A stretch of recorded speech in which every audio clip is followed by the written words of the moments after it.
Hi again, we're back, and now it's time to talk about lead 5, a declaration lead with our expert, John Ford here. Now, John, if you're a new writer, you absolutely need to know about this promotion because it's a classic in our industry as a declaration lead. And please tell us why.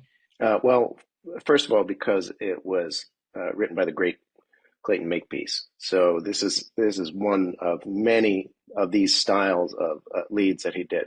And declaration leads, well, I mean, first, I almost feel like I have to make a little bit of a warning because these kinds of leads are harder to write, and leads always get harder to write the less direct that they are. So with the exception maybe of the last one that we'll talk about. But declaration leads are particularly hard to write because they do have to be written well. And there's a lot going on where you are trying to work your way to a point where you're making a promise, introducing a product and all those things, but you're holding off on that for a substantial amount of time while you talk about this big story that's at the front. So a declaration lead is based on the idea that you're going to jump out and you're going to say something that gets immediate attention that you have to pay attention to because it's usually a big prediction. It's a big statement about something going on, even a big statement about some kind of fact that is shocking in the way that it's actually one thing rather than the other thing that you believe. But the idea of the declaration is that it's there to startle you and to make you want to go deeper and to hear more. So this one is setting up clearly for some kind of big and negative thing to be happening in the stock market that people need to know about. And Marty Weiss, who's the editor behind this one, was often making that kind of prediction based on things that he saw were trends that were dangerous in the stock market that investors need to be aware of. So this is what Clayton did. He came out and says 7 horsemen of the coming stock market apocalypse. Well, that doesn't sound like a small thing. That sounds like a very big news story, and you got to pay attention. You know, this is where you think of like New York Times with a picture of the Hindenburg crashing and things like that on it. So there you go. That's the declaration lead, and this is actually my favorite kind of lead to write. So because you can just get into it and I don't know, dig up a lot of facts and do reading and stuff like that. It's a lot of fun. Now, I wanted to ask you one thing about the little copy above the big headline, and where does that play a role in leads today?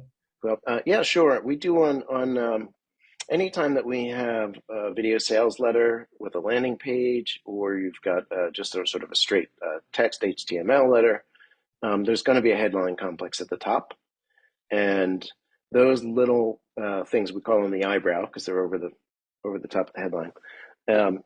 Those things, and also, while we're trotting out old terms, what we used to call the Johnson box is the stuff underneath the headline, especially the bullets that are in this report. That would be the Johnson box. Okay. And the sub-headline there, the 7 emerging crises have now guaranteed. Those are opportunities to add credibility to or support or rephrase the idea that's in the big headline that's at the top. So often in that thing at the top, you'll say it will be a credibility point. You know, this guy is making a big prediction and you should listen to him because he's the guy who did this or did that, etc. Great. Okay. And I also love this little tucked in corner thing, Terror on Wall Street, page 12. Right. That's another element. So there's a lot going on here, but hard to it's resist. all focused on the same emotional idea here. Right. And they don't have to be negative. They often are, because big stories, people do react to fear, things that they're anxious about. It doesn't have to be negative. It's just the size of the statement. It's just a big point, prediction, or surprising fact, or something like that. It's at the top. Yeah. So great. Okay, that's lead 5, declaration lead, a great example. Thank you, John.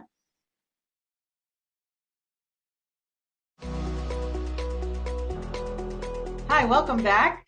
to lesson 13 and the 3 lead types 4 through 6 that we're going to go through. I'm back here with John Ford. Hi, John. Hi. Nice to see you. John, again, is one of AWI's favorite teachers.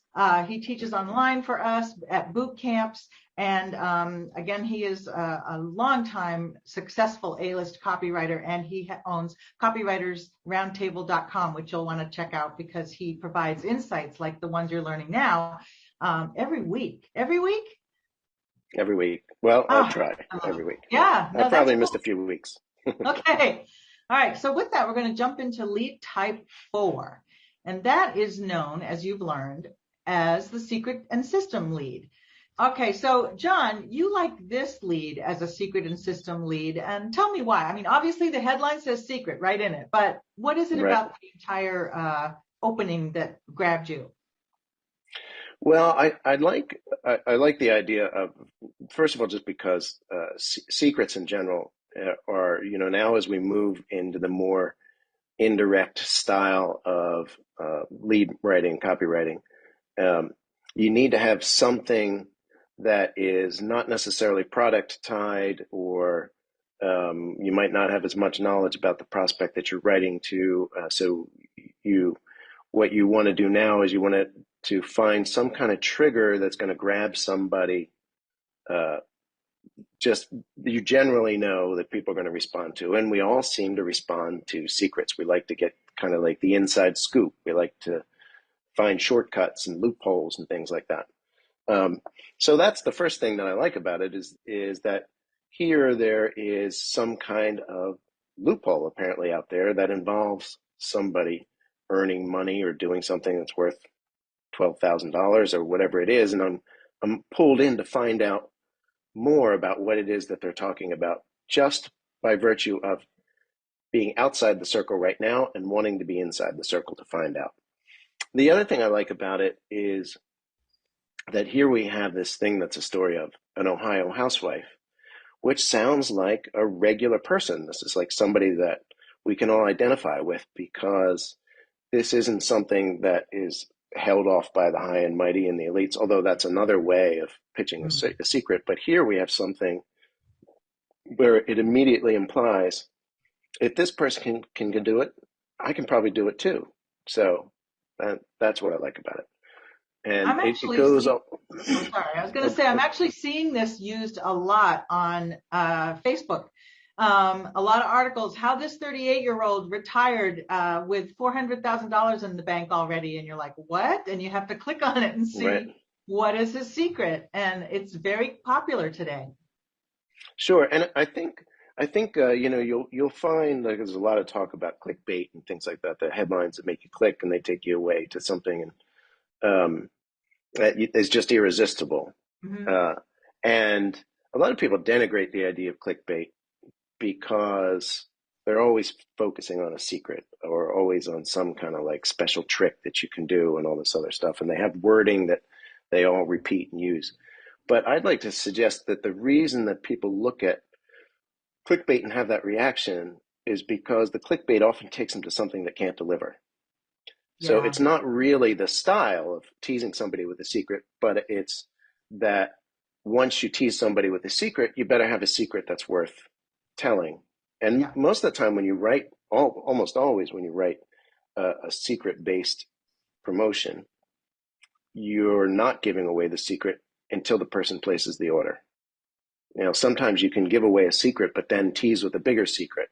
But you have to hold something back because that's part of the transactional nature of trying to sell something. So, and a system, because people ask what a system thing is, that that applies in situations where the secret is going to be a multi-layered thing, something that people have to do that has a process, some steps that you follow. We use a lot in financial copy. I imagine there's ways you could use that in health copy. So that's just what a system means. A system is just an elaborate way of saying a how-to approach to doing something. Like it's some sort of method that people may not have heard about before that they can follow. Exactly. Get the results they want. Okay, cool. So one more secret I love this one because it's very timely. And Right. who doesn't want free gas, right? So they're not telling you. So this is a headline on the front page of a multi-page direct mail piece called a Magalog. And it's promoting a book with household hints to save money and save time and enjoy life more. But the headline is a grabber because Right. I have to know what this is about. So that's the whole idea. Right. So this is, and you can see, and from the from Bottom Line Books, but the Bottom Line Personal crowd, where they perfected this whole secret teasing with a secret style. Mhm. This is what they do. This is a lot of their promotions were teased with bullet. They would take bullet points, which would be like 1 or 2 line sentences that just are too intriguing not to click and not to Yep. find out what's going on. And often they would take the best one and they'd put it up top and make that Yep. the headline and then elaborate on that in the lead and then say, and that's not all. There's so many other secrets inside this book. And then they give you Oh, a bunch yeah. more. Well, David Um, Deutsch wrote this one, and you're going to meet him later in upcoming lessons, you guys. So pay attention to him because he's a rock star on this kind of he, lead. he is. Yeah, David is very good at this stuff. And you can see that also, I'm just picking up clues for you here, but this came out in the summer of 2006, which some people are going to remember, especially if they were driving back then. Gas was really expensive, just like it is as we're recording this. Gas is Hmm. really expensive. And anybody who commutes daily or does a lot of driving is very sensitive to this issue.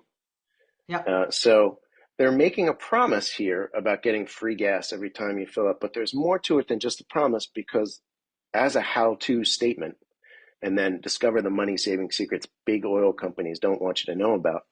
There's this tease of this exclusive knowledge that you don't Mm. have access to, and that's how secrets work. That's the core of a good secrets tease. It's interesting how relevant it is today. Yeah. You know? Yeah.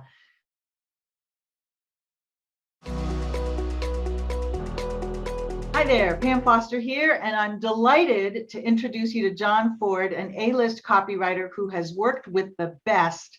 He is one of our favorite speakers at AWAI boot camps, and he also is the owner and founder of an incredible resource called copywritersroundtable.com. Is that the correct word?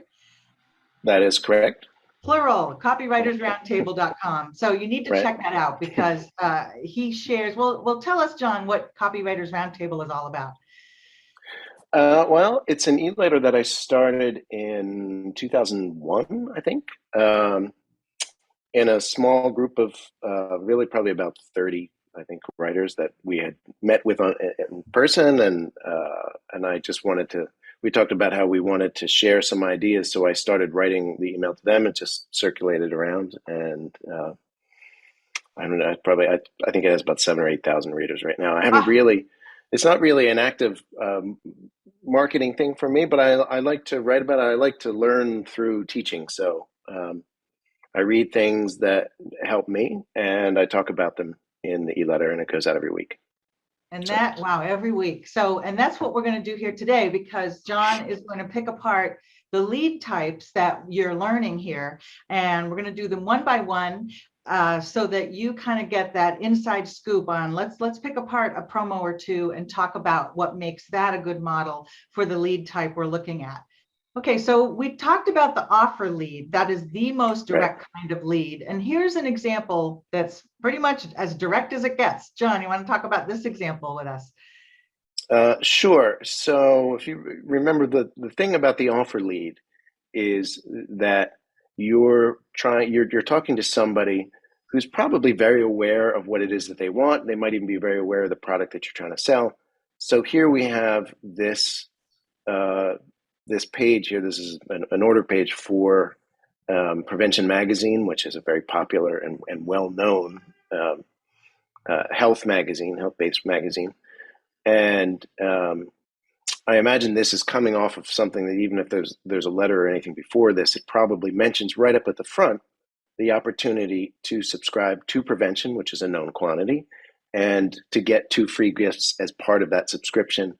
And it talks about the low price of the issues And then here we have this little thing in the corner, this powerful weight loss tools that will help you firm up, slim down as little as 4 weeks. So it looks like there's a pedometer there, and a report about walking yourself slim. So that's the, in a nutshell, is what happens with an offer, is just acknowledging right away that there's a sale that's going to happen here, because the person that you're talking to is ready for that sale. You don't have to do a lot of trust building or anything like that in order to acknowledge that there's going to be a deal at the end. So while you still might have copy that sells the offer, in order to convince them to act, you don't need to cloak any of that and warm them up because they're ready to go. Right. And I do apologize if this was confusing, because it's the back side of a postcard.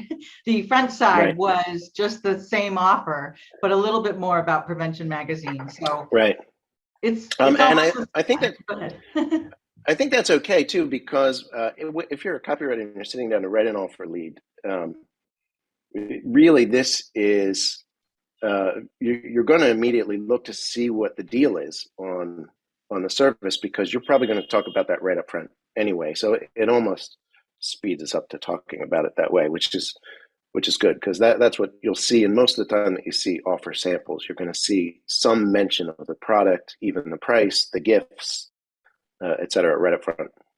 Yeah, and in a lot of cases, it helps the writer write the lead if they write the order device first, because it's getting really punchy right to the point, and then you go back and make that come alive in the lead. Absolutely. And I try to do that on any kind of lead, just so I have a target to aim for. But it's especially important with the offer lead, because the ideas that you're going to use in the front are going to be somehow derived from what the details of that offer are. Great. Okay, we have one more offer lead that you pointed out to me as a good sample to talk about. So I'm going to give it away. Okay, now this is a good one. This is one for a guy who is an economist and an investment analyst and advisor, and he has a newsletter that talks a lot about, especially about gold. It's kind of one of his specialties. He talks about the relationship of the dollar and gold, and that's very interesting to a group of investors who share that same mindset. His name in that community is pretty well known, this guy Jim Rickards, and this book that he had written was a great way to tease out the opportunity for finding out more about gold for these people who were interested in it at the time that this went out. And we realized that work had kind of already been done before the promotion was even written. And this was written by a guy who's an excellent copywriter. And he just put it right up at the front. And here you have, it couldn't be more plain. Send me your address. I'd like to rush you a free copy of my brand new hardcover book, hardcover to your doorstep ASAP. So right away, they know that something's up, that there's some kind of customer relationship that he wants to have with this guy. And he opens it from that premise. So, and he can do that because of the situation that he's selling to and the crowd that he's selling into. Okay, so that's super direct.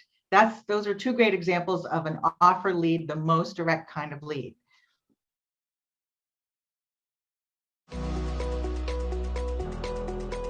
Welcome back, everyone. My name is Tim Matassa. I'm a staff copywriter here at AWAI, and I'd like to welcome back with me David Deutsch, copywriting extraordinaire. David, thank you so much for joining me. Oh, it's great to be here again. All right, so David, in this lesson, we're going to be looking at a couple of order devices, which is a critical part of any sales package. So we're going to jump right in. So this is an order device for one of AWAI's programs. This is a program that is teaching people how to choose their copywriting niche.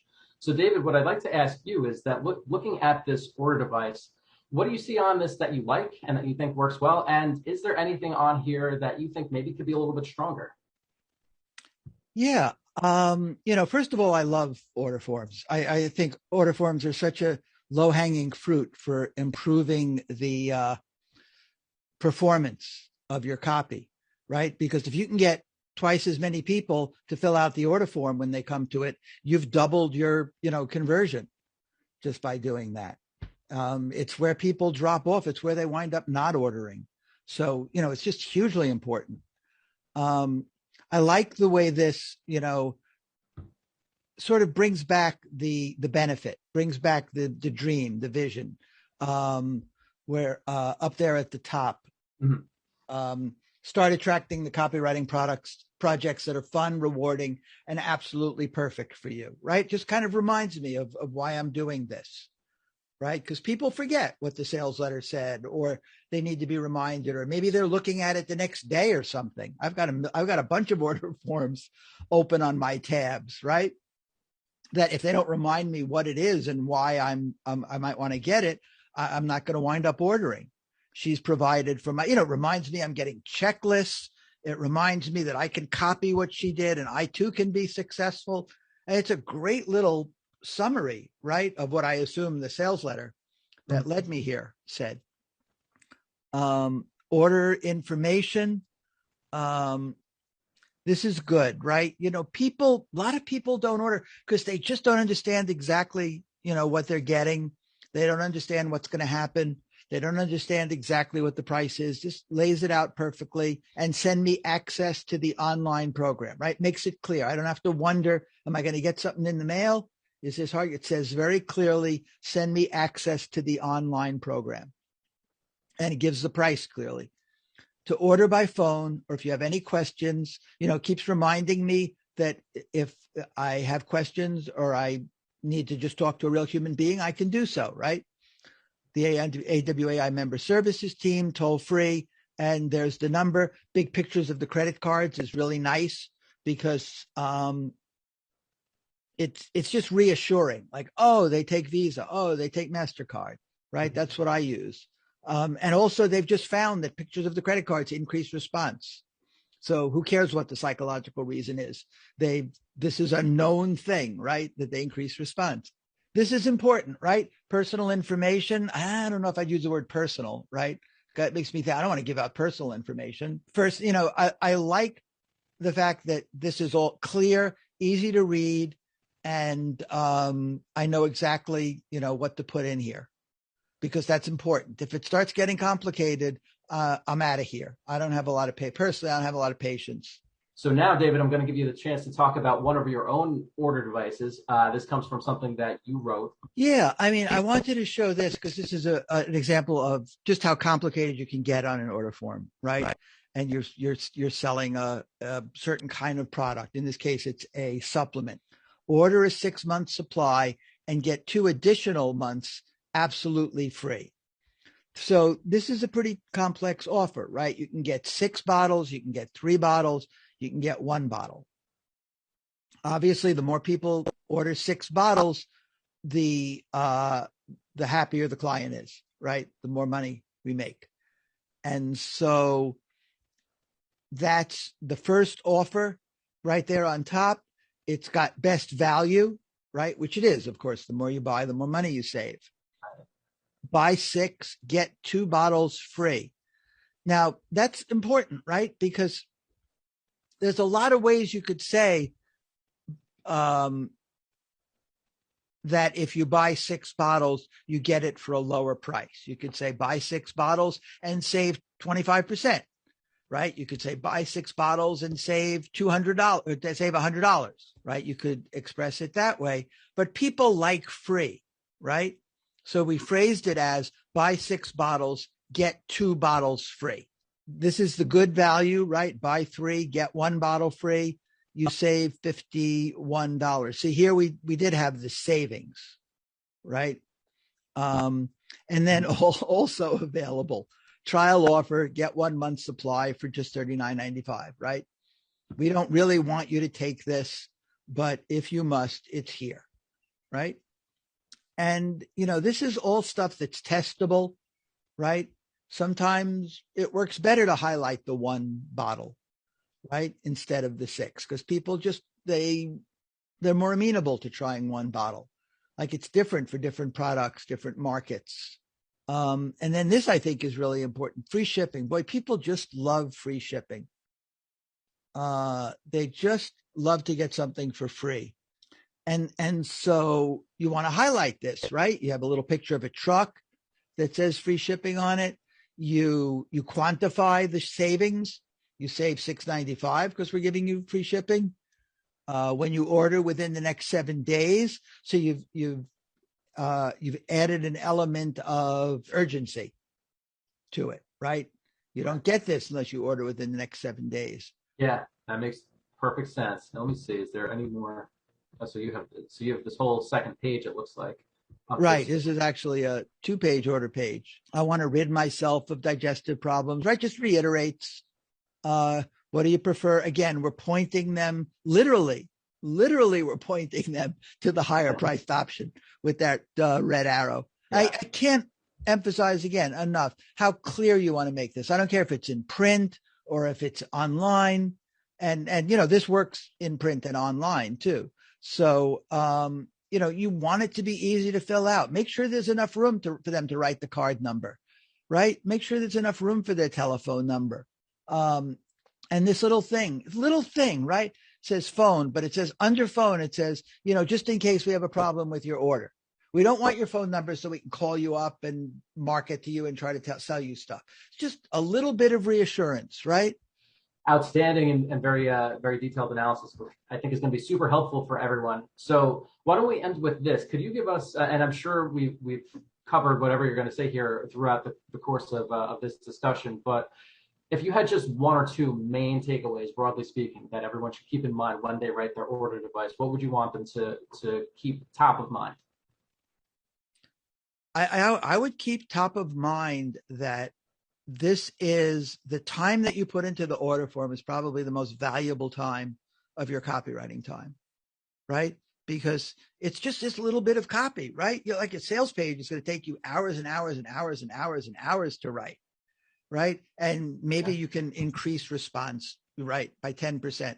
But on the order form, you could change one word. You can put a picture on it. You can make the type a little bigger. You can, just move things around and you can increase response by 10%, so easily.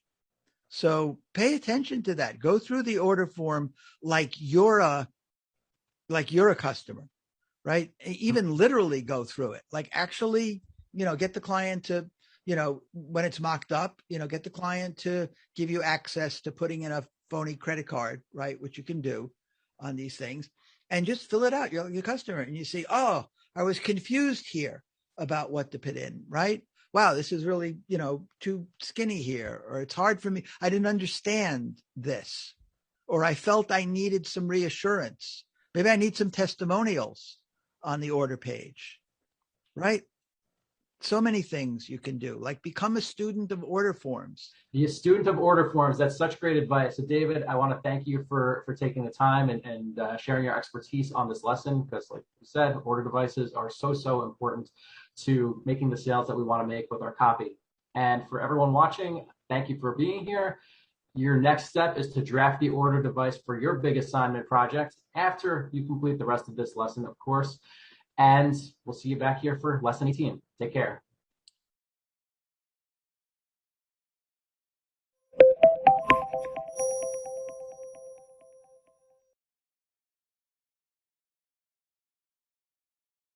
Hi again. When it comes to creating a big, emotionally compelling idea that works, I have some quick background information for you.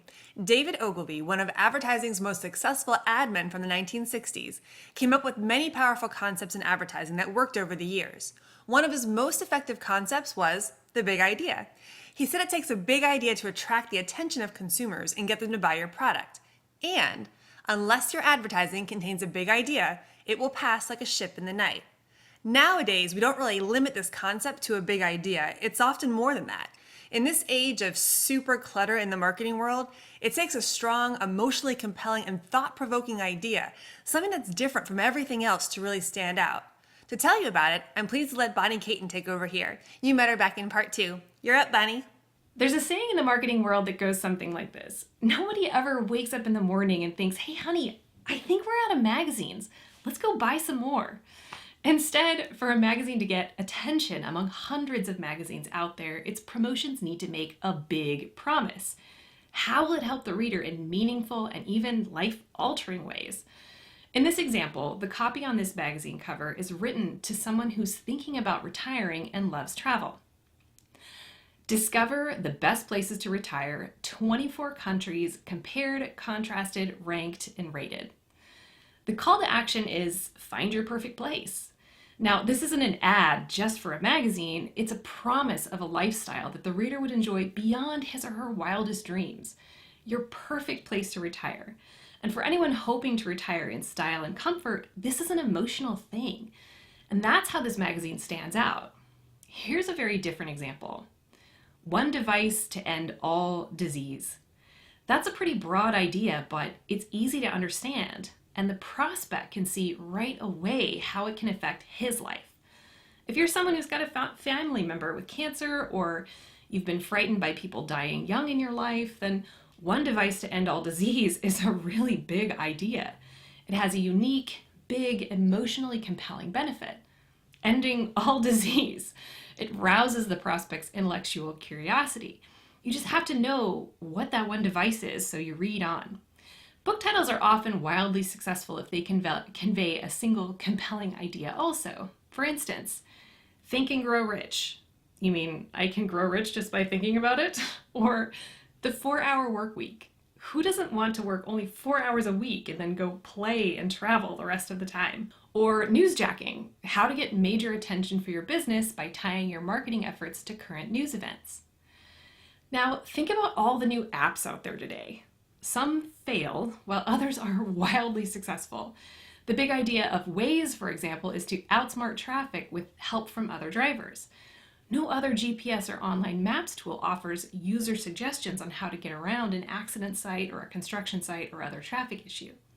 Jay Livingston is one of today's best working copywriters, and he says, to come up with your big idea, you want to create connections between the benefits of the product and the desire of the reader. And after you've studied your prospect, the product, and all the research findings you've collected, he says, ultimately, it's an intuitive leap after the mind is cleared. So just think about Frank Malarkey, who you met in part 4. What does he want to hear about? Ideas that can keep him healthy, trusted ideas. And here's another example of a big idea. This new opportunity is the key to their desire, and it's only attainable here. This is a quote from the book, The 16-Word Sales Letter by Agora writer Evaldo Albuquerque. So how do you come up with a big idea like that? The top copywriters have told us that they come up with big ideas while driving or showering and not even really thinking about it. Your mind has been simmering with all the information that you've collected, and suddenly it just spits out an idea on its own. So below this video, you'll have a chance to do a quick exercise that helps reinforce your understanding of big, emotionally compelling ideas. But let's keep going here. Now we're moving on to a concept that's as important as that big, emotionally compelling idea. It's what Mark Ford calls the power of one. So what is it, and how did he come up with it? To get the answer straight from the source, I got together with Mark and asked him to explain. Hi, Mark. Hi, Bonnie. So I would love to hear about the copywriting concept that you call the power of one. Can you tell us how you discovered it and what it is? Well, I think I first discovered about 20 years ago when I was writing Early to Rise. I noticed that some of my essays got a lot of traction and others didn't so much. And I went back and kind of surveyed them. And I discovered the ones that got the best response were the ones that were on just a single topic. I didn't try to handle too much. I just tried to handle a single idea as thoroughly as I could. And so that was the beginning of it. And then over the years, I developed it into this idea that the perfect essay or the perfect sales pitch really should have one idea that's introduced by one very emotionally powerful story that as a bonus might have one emotionally compelling fact, and then finally is directed towards one intended action. And that would apply either to promotional copy or just to editorial copy. So that's how it stands now. Okay, great. So it's really interesting that you found it through looking at editorial copy and then found that it also applies to promotional copy. Did you then see it, in use more and more from there, or were you able to look back and see that certain people were using it to their advantage before we even really kind of knew what it was? Or Yes. Yeah, actually, we always had the idea of the big idea in our business, but it didn't occur to me, it should have, that the big idea should also be the one idea. That there are basically two kinds of promotions and rhetorical endeavors, really. One is based around the toss salad approach. You give people lots of little interesting things, and they're kind of fascinated and they stay with you. And this is classic Gene Schwartz, fascinations. And it appeals to people who like lots of little ideas. And that's great. And that works a lot and should be done a lot. But then the other is the one that focuses on the single, very strong idea. And that kind of coincides with my idea of the rule of one, and it fits into the big idea. And so that's how I look at rhetorical copy today, that it should either be like a Gene Schwartz type of listicle or a series of fascinations that are tied together very cleverly, or it should be one powerful idea that is adhered to very closely. And that's the basic idea. so I have a couple of headline examples, and maybe you could tell me if these are a good example of the power of one. And these, I believe, come from older promotions even. They're not things that people are developing today. So something like, you can laugh at money worries if you follow this simple plan. Of course, we don't have the copy ahead of us, but when you hear that comment, I would say it's a B. You want to find out what the simple plan is, right? And so as long as the delivery is satisfactory, that the plan, your interest in the plan gets stronger and stronger. It's, you want to go more towards the A than down to the C, then that could be an example of a power of one, a lead. Taking one idea. Not a great one, but let's give it give me another one. Let me see if I have any that are better. How I improved my memory in one evening. In one evening. Mm-hmm. Okay, so that's obviously, this is a story lead, right? Mm-hmm. And it's not promising a single idea, but it's a single, you definitely want to hear the story. So it's going to be a story lead. Whether or not it's a single idea, we don't know yet. It could be, there are 12 things he learned, and at this one evening, but it changed his memory. And then, so you're willing to go so this is why I said that the perfect power of one is one idea, one story, one piece of powerful fact, and then one intended action. We know in these cases, the intended action is to buy whatever this idea is, but that's a little bit stronger to me than the first one. Give me another one. How I made a fortune with a fool idea. Yeah, now that's very good. How I made a fortune with a fool idea. It's obviously going to be one idea, and the setup for it is, pretty strong. Somebody made a fortune with a fool idea. This is, if somebody can do it with a full idea, then it's going to work for me. There's a story involved. You want to know what the story is. You want to know something about the fortune. Yeah, I would say that's very close to what you're looking for when you're trying to create the power of one. So let's say you start with an idea. You have the idea. You think it's a great idea. Your guru came up with something. Oh, I'm going to do this, or whatever. Well, then you say to yourself, I want to get the best possible story that exemplifies this. And just don't take an ordinary story, take the best one, and then look for that fact, because facts can be very, very powerful. Just a single fact that almost proves the idea in a single serving. And so that's what I think you should really do. You already know what your single motivation is, what you're trying to get the reader to believe or do or what have you. So it's really the idea, the story, and the fact. If you can get those three in place, then it's a home run. Thanks, Mark. You'll find that we reinforce the power of one throughout this entire program. But to wrap it up here, Check out this headline and lead copy for one of our recent big selling campaigns here at AWAI.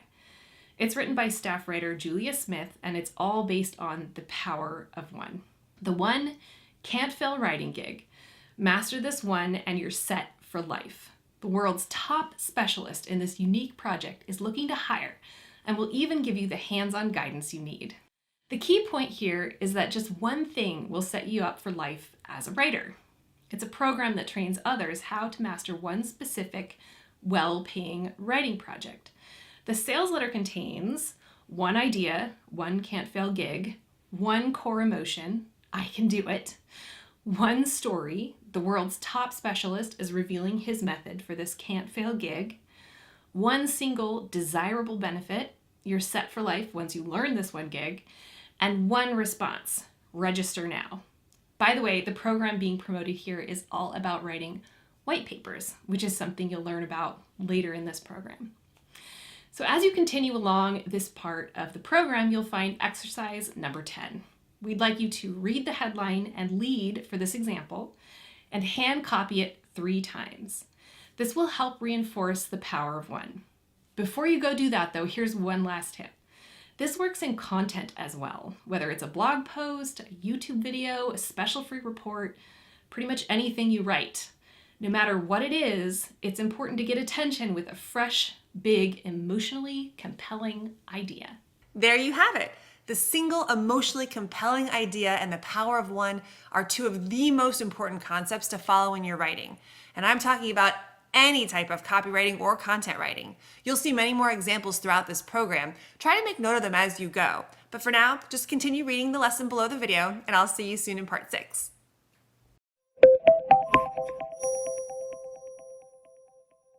Welcome back, and now let's take a look at some of the science of writing tweets and updates. And by this I largely mean the data that is collected on a daily basis and analyzed. So if you think about it, if you think about all the social media users around the globe, there are billions of tweets and updates and shares and photos. I mean, there are billions of individual events within social media every day globally. And there is a ton of analysis that takes place and has a look at that data and figures out how well or poorly do these individual tweets or updates or images or video clips, how well or poorly do they perform? So fortunately, we get to learn some of that stuff. We get to learn from that data, and we can then turn around and apply that to the social media work, the social media writing we do on behalf of our clients. So ask questions, whether it's on Twitter, Facebook, LinkedIn, anywhere else. I do this on Instagram as well. Asking questions is shown to be a great way to engage with an audience. And I guess it's obvious if you think about it. In terms of any conversation, whether it's in real life, around your kitchen table or in a coffee shop or around the water cooler, conversations come alive when people ask questions, when they stop talking and lecturing and talking at you and actually pause and ask questions. And it's the same with social media. So you're going to get a lot more engagement on social media if you occasionally ask some questions. Doesn't mean to say every tweet, every update should be a question, but sometimes just be mindful of it. And also with questions, there are other benefits. If you look at the one here on Facebook, the center one on the slide here, this is an update I created for my Coffee Detective Facebook account. It included an image, but the text was, do you know any cake or cookie recipes which include coffee? If so, please share on the Coffee Detective recipes page. Then with a link to that page where people could, read other people's, look at other people's cake and cookie recipes, but also add their own. So there's all kinds of good stuff happening here. First of all, when you include a link, so questions are strong, links are strong. If you link to something valuable or interesting to that audience, that tweet or update is far more likely to be shared because other people want to share the good news. They want to say, hey, that's interesting, that's useful information in that link. I'm going to share that with other people. On that particular update where I said, do you know any cake or cookie recipes, I was actually inviting my readers and followers to help me build out my website. I wanted to hear, I had some recipes and I asked my readers, hey, do you have some too? If so, let's add them to the site. So that was great as well. I was I was creating user-generated content for my site. So questions is a great idea. Words, individual words, the science, the data tells us this makes a big difference. So here's some information from some data from Dan Zarella. Go to danzarella.com, check him out. He's a really smart guy, really interesting guy, and he's totally into the data when it comes to social media. And he's discovered that there are groups of words that have an impact on how shareable and retweetable content is. And in particular, he was looking here at Twitter. So if you look through these words, we've got things like please, retweet, social, free, help, great, 10, follow, how to, top, check out, new blog post. There is a general sense of kind of positivity there. It's not outrageously so, but these words by and large are fairly positive. They're fairly upbeat, even if only in a small way. So now let's look at the opposite, also from Dan, part of the same study.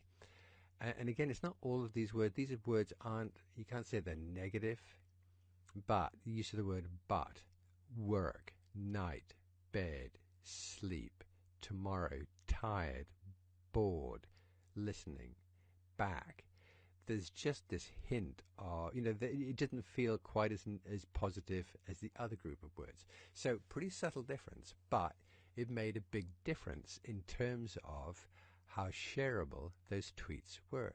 People are far more likely to share tweets when there is some sense of positivity within the tweet, and they are less likely to share when there's just a hint of negativity. So if someone's saying, oh, hey, I'm tired, I'm going to bed early because I've got work early tomorrow, that probably won't get tweeted and shared very much by your followers. Really interesting, because when you look at the two groups of words, the difference is not blindingly obvious. It's fairly subtle, but in terms of outcome, the difference was significant. Here's another piece of data from Dan Zarella. The effect of readability on Facebook sharing. So we're moving from Twitter onto Facebook here. And have a look at that in terms of, we on the left-hand side, we've got a center point at 0. And then we got a kind of negative from the mean underneath there. And then we got positive from the mean moving up from 0 to 40.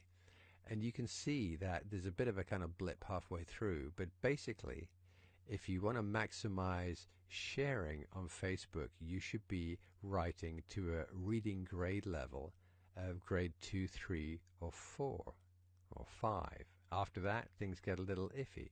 That is there's something slightly depressing about this chart, but it's really interesting and valuable and important information for when you are writing any kind of Facebook update for your clients. And I'm sure the same applies to Twitter and to other social media platforms, is that you've got to keep the language simple. Now, you're going to be working for companies, for organizations, for nonprofits. You can't make your language childish, because that will not be a good fit for the brand of your client. But you do need to make your language simple. Short words, simple sentences, simple, clearly expressed ideas. And this is like a huge takeaway for social media.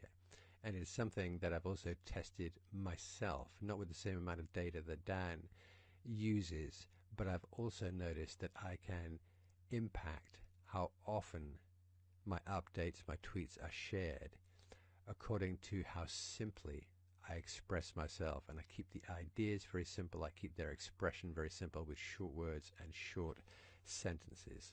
So if we're working with social media, it's an art and a craft. It's an art and a science.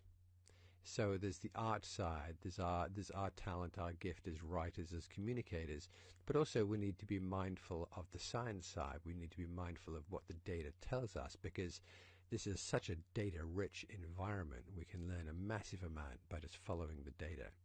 And so take advantage, use what we know to be true.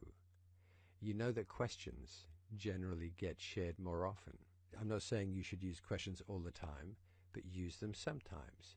You know that novelty, when you talk about something new, something interesting, you're breaking news. We've talked about this in previous lectures, how novelty impacts sharing and engagement.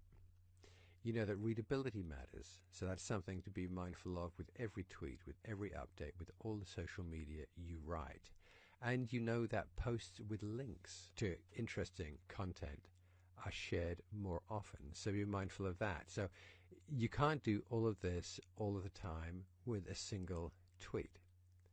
But what you can do is you can spread it out. So for example, if you're working with a client and you are creating 40 updates on Twitter for them every week, well, you know, within 40 updates, you can use all of this.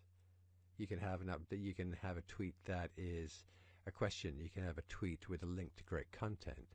You can have a tweet that talks about something new, something novel. So that's the great thing about social media writing, is that it's short form writing, but we do it a lot. Lots of tweets, lots of updates, lots of posts to Instagram. You know, for a client, you can be creating 100+ pieces a week of content, and that allows you then to constantly try new stuff and use these best practices and study the science of social media, figure out what works, and then mix it up and see what works best for your client. And when you do that, when you bring that kind of analytical thinking to the job and you share with your client what you're doing and why, that's going to impress them that what you're doing isn't just, you're not just being a writer. You're being a writer who understands the dynamics and the science and the data behind social media. Clients love that. They love it when you have a strong foundation in fact, in research, in science, in data. So work with that and use that to your advantage. Hi, everyone. It's Denise Ford. Welcome to all our Circle of Success members. We're very glad you're joining us today for this session with Patrick Beauvais, primarily because he's a remarkable copywriter, but also because he was one of the highlights at our boot camp just last week. I've been looking over the evaluations. He did a class exclusively for COS members, and he's back today to sort of compound the interest on that talk and expand it in other ways. On the call with you today also is Jessica. She'll be in the Q&A helping answer any questions you have. For those of you who didn't have the pleasure of listening to Patrick, I hope you'll catch the recording for the boot camp. But in short, Patrick, and he's not short, but his bio in short is that Patrick is currently copy chief at Stansberry Research. He is making a job change in the very near future. He's been writing financial copy at Agora since 2008. He's brought on hundreds of thousands of new subscribers, literally over 150 million in revenue. And Patrick's approach to copywriting is something he calls truth-based marketing, which focuses on building a relationship versus settling for a quick sale or score. Patrick thinks that truth is your ultimate superpower. He says politicians and so many business leaders bragging down at the bar, they've turned lying and deception into a kind of modern art. So their default is deception. That's why truth is exceptional. It can be unexpected and powerful. Instead of thinking, how do I hide a real story to make this exciting? Ask yourself, how do we reveal the full story that makes it fascinating? With that, ladies and gentlemen, it's my true pleasure to turn the mic over to Patrick. Thank you, Denise, and hello, everybody. I'm glad to be with you again, and I'm excited today to share with you a presentation that I think is really important, and not only for all the reasons Denise mentioned, but because it's very topical and timely, and it basically, what I'd like to do today is illustrate a new challenge that's presented itself over the past year or so in the direct marketing world, and what it means for you, and then I'd like to pose a potential solution or two to how to overcome it. And my hope of this is that this will be useful to you. And so we'll just take it from there. And if you have any questions, I'd be happy to answer them at the end. So again, as Denise already introduced me, no reason to keep talking about myself. But what I'd like to talk about to you today is a situation present in the direct marketing world. And And about a year or so ago, we ran into some big troubles across Agora and across much of the direct marketing space when Facebook and Google started cracking down on traditional direct response copywriting. And if you haven't quite experienced that, or if you're new to the business, this is sort of what it feels like. And almost imagine yourself trying to get to work in the morning. It's stressful enough, right? Just to get yourself together, get on the road, perhaps get the kids off to school. But then you come to the freeway or the main street, and there's a police officer there with a barricade and a gun pointed at you, and he's got a megaphone, and he yells at you, "Stop!" And you're all confused. You're panicked, a little bit upset, and of course you roll down your window and ask him, "Well, what's the problem? And is the road closed?" And he says, "Well, you're not welcome here." And meanwhile, everybody else is hopping on the freeway, and you're sitting there in your car wondering what direction to go.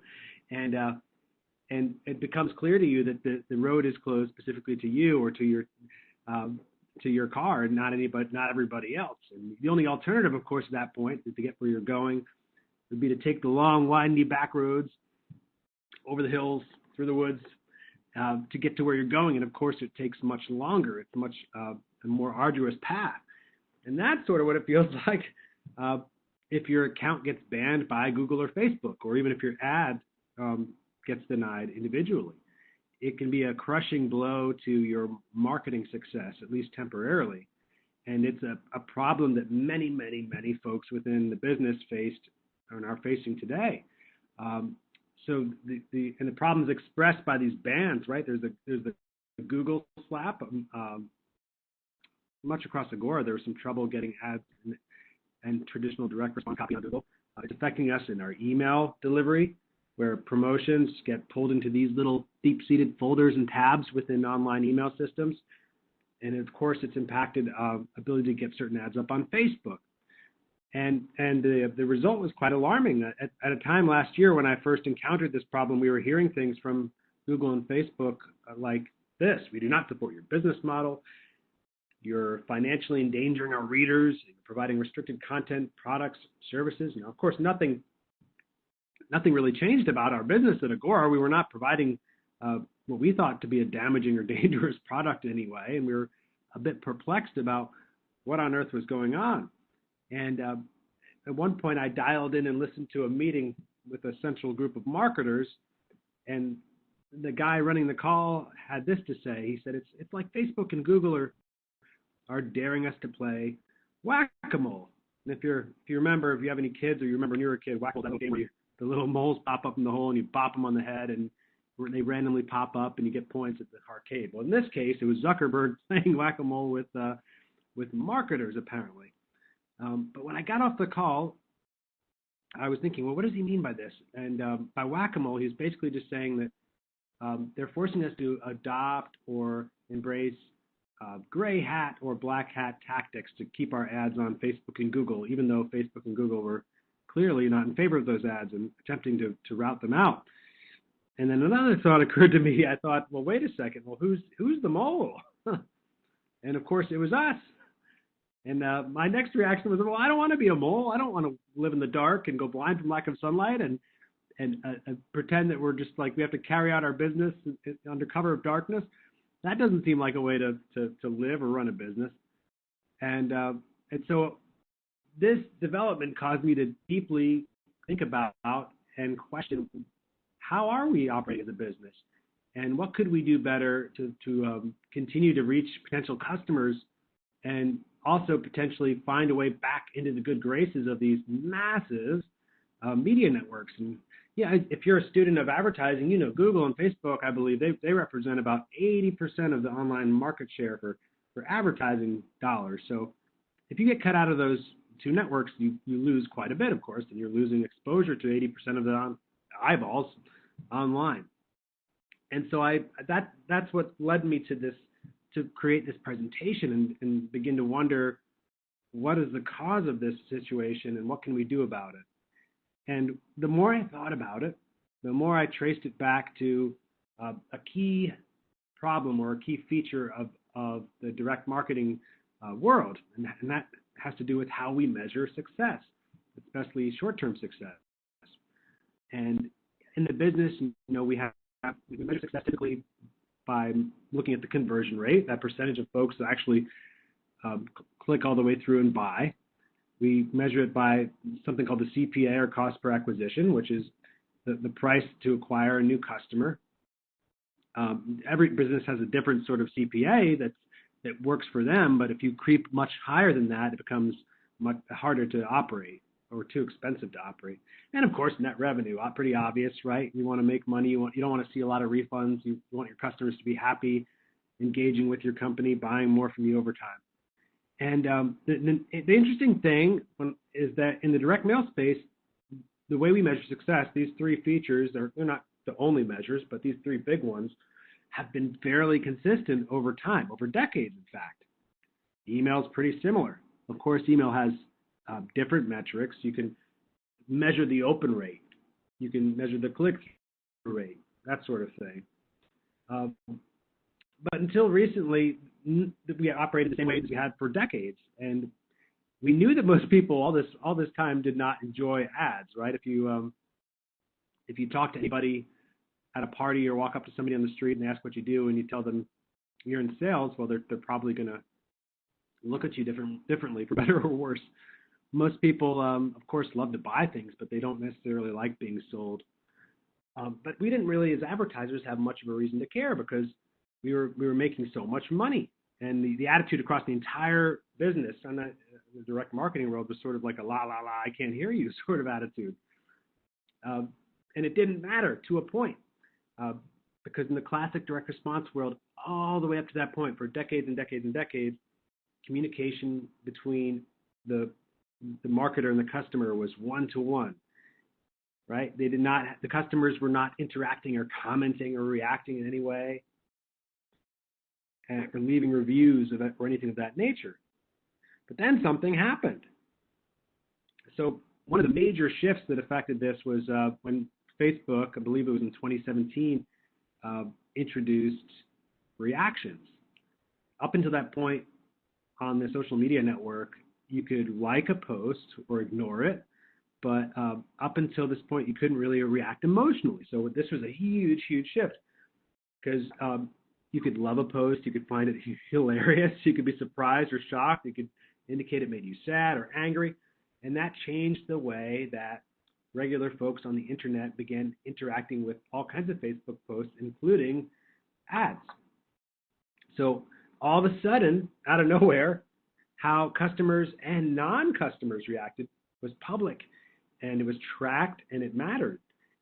If a marketer made way too hypey of a claim, or perhaps had some broken promises, or the product didn't live up to the promise, it could get called out in public. And so Facebook Google had to measure these reactions, and that led to this pushback, and that led to many hundreds of different policy decisions from these big companies that basically dictated what type of ads they would allow on the network.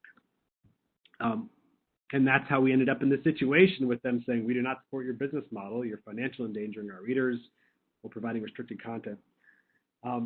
So it all traces back to these reactions.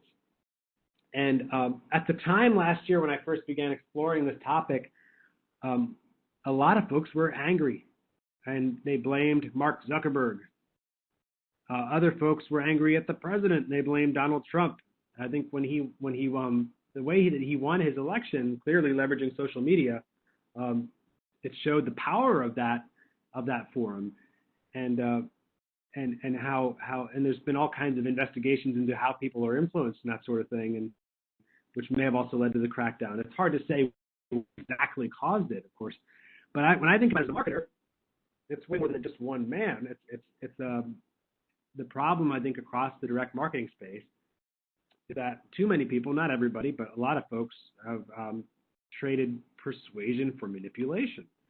And so I want to take you through what I exactly mean by that. I know may seem like a pretty serious accusation, but based on my experience, I believe this to be true. And so I'd like to take you through a few examples and then show you what I propose is a potential solution.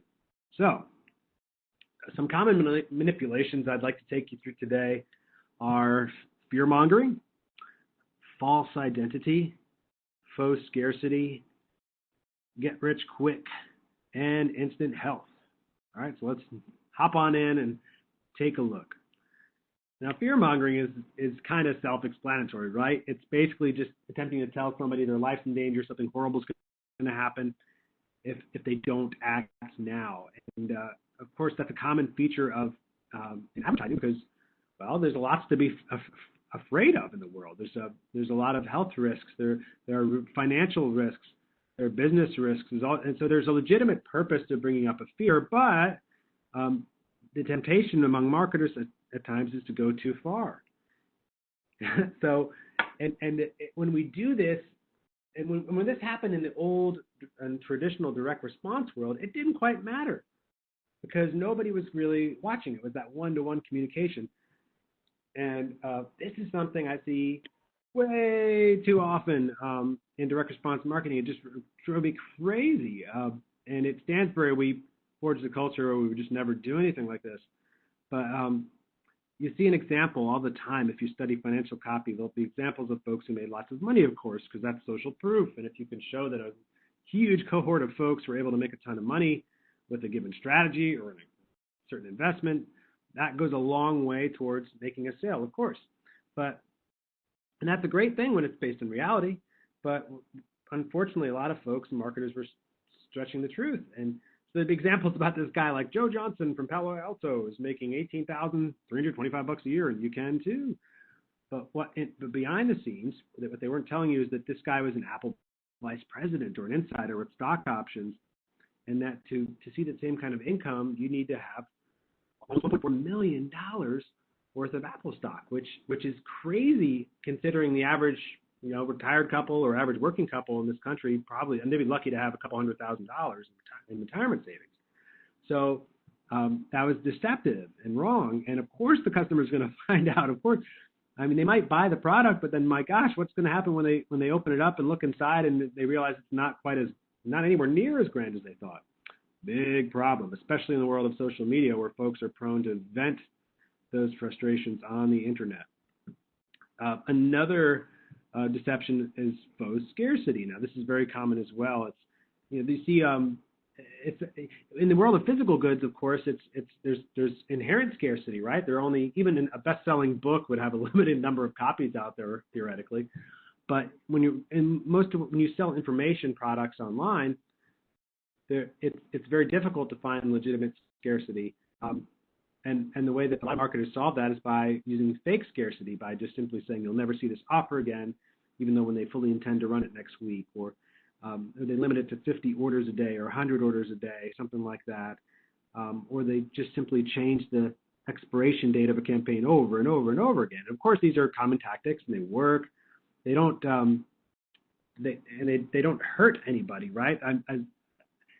A fake countdown timer certainly never killed somebody's grandma, but it's not a measure of harm. You see, it's just more of it's a measure of honesty and how well you convey a message and how the customer experiences that message. That is now a factor. It's not the only factor, but it's certainly a factor in the success of an ad and the scalability of an ad today.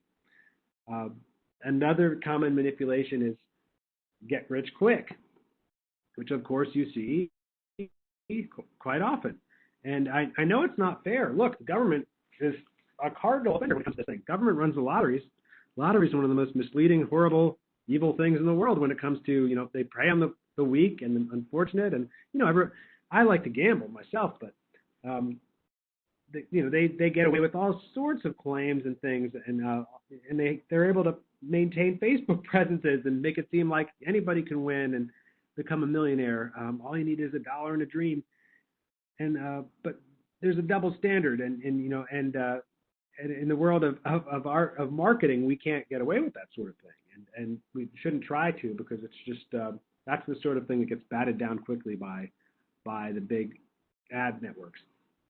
Now, the interesting thing to me too through all this is that despite the fact that Facebook and Google and all the big networks are clamping down, some of the greatest old world scam artists are doing incredibly well. So the Nigerian scam artists have captured my imagination because they've just had the longest running email scam on the planet, right? And you probably recognize it. It's known as 419 fraud, technically. But a Nigerian prince will reach out to you, and he's some kind of disaster has befallen him back home, and he has a massive fortune that he somehow needs to get out of the country, and he would like to wire it to you personally.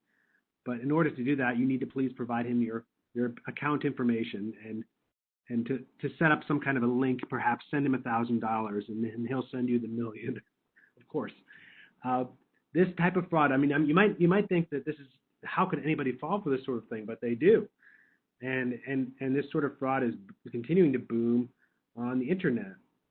In fact, it's so prevalent. If you go onto YouTube, you'll find this video called Alu Maintain Yahoos, and it's like this Tai Lopez looking Nigerian guy. Nothing against Tai Lopez, but this guy's posing with his Hummers. He certainly copied some of the style of Tai Lopez, and he's bragging in this video openly about how much money Nigerian scam artists have stolen on the internet. And the name Yahoos comes from the group of Americans that tend to exploit the most, who have a Yahoo email address. For some reason, they're mining gold on Yahoo, and they're just, all these wealthy Americans are forking money back to Nigeria. It's kind of it's sad and odd and sort of funny and at the same time. I'm not sure how it's possible, but the big question that I posed is the question that nobody really wants to ask, right? It's this question of really, okay, what's the difference between saying, give me $1,000 and I'll send you $1 million, like the Nigerian scam artist, and saying, give me $1,000 and I'll show you how to make $1 million. Now, of course, there's a legal distinction. There's no robbery and there's no outright fraud in the second example here. But to a cold, distant, beady-eyed regulator or Facebook or Google policy rep, I don't really think there's that much of a difference. I think they see these two sorts of behavior as very similar and deceptive, and they're not going to allow it. So that doesn't mean you as a copywriter have to tone down or water down everything you do, not at all, but it means you need to be very careful and aware of standards on these ad networks. And if you do intend to scale on them, you just got to pay close attention to how you're messaging and make sure you don't use any of these techniques. All right, now the last deception I want to share with you is something I call instant health, of course, and you see this in the health space all the time, and on TV. If you stay up late at night, I'm sure if you see those infomercials or commercials that are selling you 6-minute abs, 5-minute abs, 3-minute abs, 1-minute abs, even instant abs, perhaps coming soon.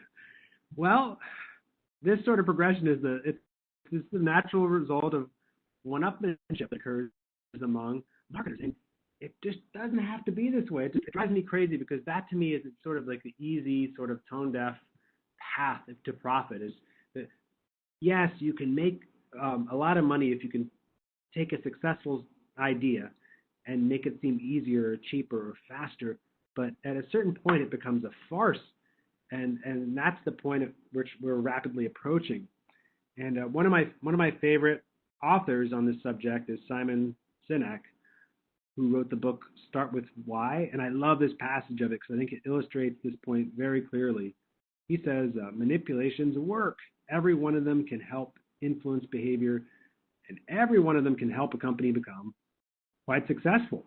But there are trade-offs. Not a single one of them breeds loyalty, and over the course of time, they cost more and more and more. Of course they do.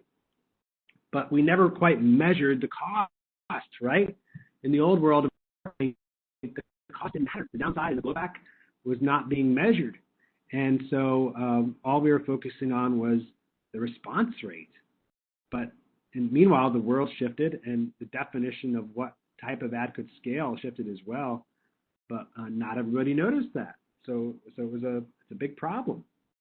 So the end result was the Google ban, the Facebook ban, and CPAs just soaring through the roof. And if you talk to any experienced marketer, Agora and otherwise, they're going to tell you the same thing. There's no doubt in my mind that this soaring, the cost to acquire new customers has been soaring for many new businesses. And those who maybe smaller businesses haven't felt this pinch just yet, but anybody who's reached any kind of a size or scale has certainly felt it and is wrestling with this problem as we speak. So the point of this section is you can relax manipulations, but you will do yourself to higher cost per acquisition and you push back from major networks. And the worst part really is that instead of attracting a group of loyal, happy customers, you attract this horde of needy and desperate people who are not going to want to stick with you for life. And I think in the business of direct response, and as a copywriter yourself, a lot of copywriters focus on gross, right? I'm $1 million copywriter. I brought in X thousand readers, and those are impressive numbers and they're important benchmarks. But what really matters is the folks you hold on to, not just hold on to in terms of keeping one product, but getting folks to fall in love with your business or your gurus or your products and order and buy from you again and again and again. That's not the sort of relationship that you can create when you resort to manipulations. So manipulations are probably fine if you're selling a one-off product and you don't care and there's no back end and there's no relationship at stake. You're probably okay to manipulate. But if you're building a business that's based on a relationship and you intend on customers to buy from you again and again and again, it's something you should absolutely stay away from. Now, unfortunately, it's getting better actually month by month, but unfortunately, there's still too much denial, I think, in the marketing world about this. Although I'm very encouraged by what I've seen in the past few months. But there's a greater lesson in this than just us as individual copywriters or individual businesses. It's really, to me, if the reason why I've given this talk and why I want to share it with as many folks as possible is because I think it's a matter of, it's a matter of survival and the health of our businesses and the health of our industry over the long run. I want us to continue to be able to sell aggressively and truthfully into the future, but I don't want to see us blow the whole darn thing up or attract unwanted scrutiny from outside regulators. So I learned this lesson in part by listening to one of the greatest corporate criminals of all time. This guy, Andy Fastow, the former CFO of Enron, actually came to speak with us. We had him come speak to us at Stansbury at one of our private conferences. And it was fascinating. I mean, I just sat there riveted listening to this guy tell the story of Enron. Now, for those of you who are younger, you may not recall Enron, but they were one of the top energy companies in the world, and they were listed one of the top companies to work for by Fortune magazine, and just everything was going great for Enron. Everything was going wonderful for Fastow as its CEO. In fact, it was #1 most innovative company in America for 6 years. It's ranked by Fortune magazine. Andy here got ranked as CFO magazine CFO of the year in the year of 2000 for a key innovation of off-balance sheet financing. And shareholders were making a ton of money. This company was really considered one of the most innovative firms in the world. But then this happened, right? Everything was going great, and then the bottom just fell right out from under Enron because all of the manipulation and all this backroom stuff they were doing finally caught up with them. And I'm not quite saying this is a perfect parallel for our world, but it is a warning because if marketers continue to get more aggressive and if they continue to stretch the truth and manipulate, this is the sort of experience they're going to have, and this is how it's going to feel for everybody if a handful of really overly aggressive folks bring a lot of undue scrutiny upon us. And I think the most interesting thing about this story when listening to Fastow is that he won this award that he's holding in his right hand there for CFO of the year for off-balance sheet financing. And the same behavior basically handed in this too, with an ID card. Man, isn't that interesting? Like what a catastrophic success. It's something we just really need to be worried about in the business, the idea of a catastrophic success, something that works so well that it comes around and bites you right in the butt. Is there a danger to going too broad? Is there a danger of being too aggressive? Where is the line? These are the big questions I like to think about. And Fastow told us he never intended to commit fraud. He said, it never dawned on me. It's easy to think of as a black and white issue. But what's far more common is to find executives operating in a gray area. And they just keep going darker and darker. And then they rationalize it. Well, especially if it works, of course. And every deal this guy did was approved by auditors, right? Everything was approved by internal and external attorneys and the board of directors. So this guy was not going rogue or flying under the radar, not by any stretch.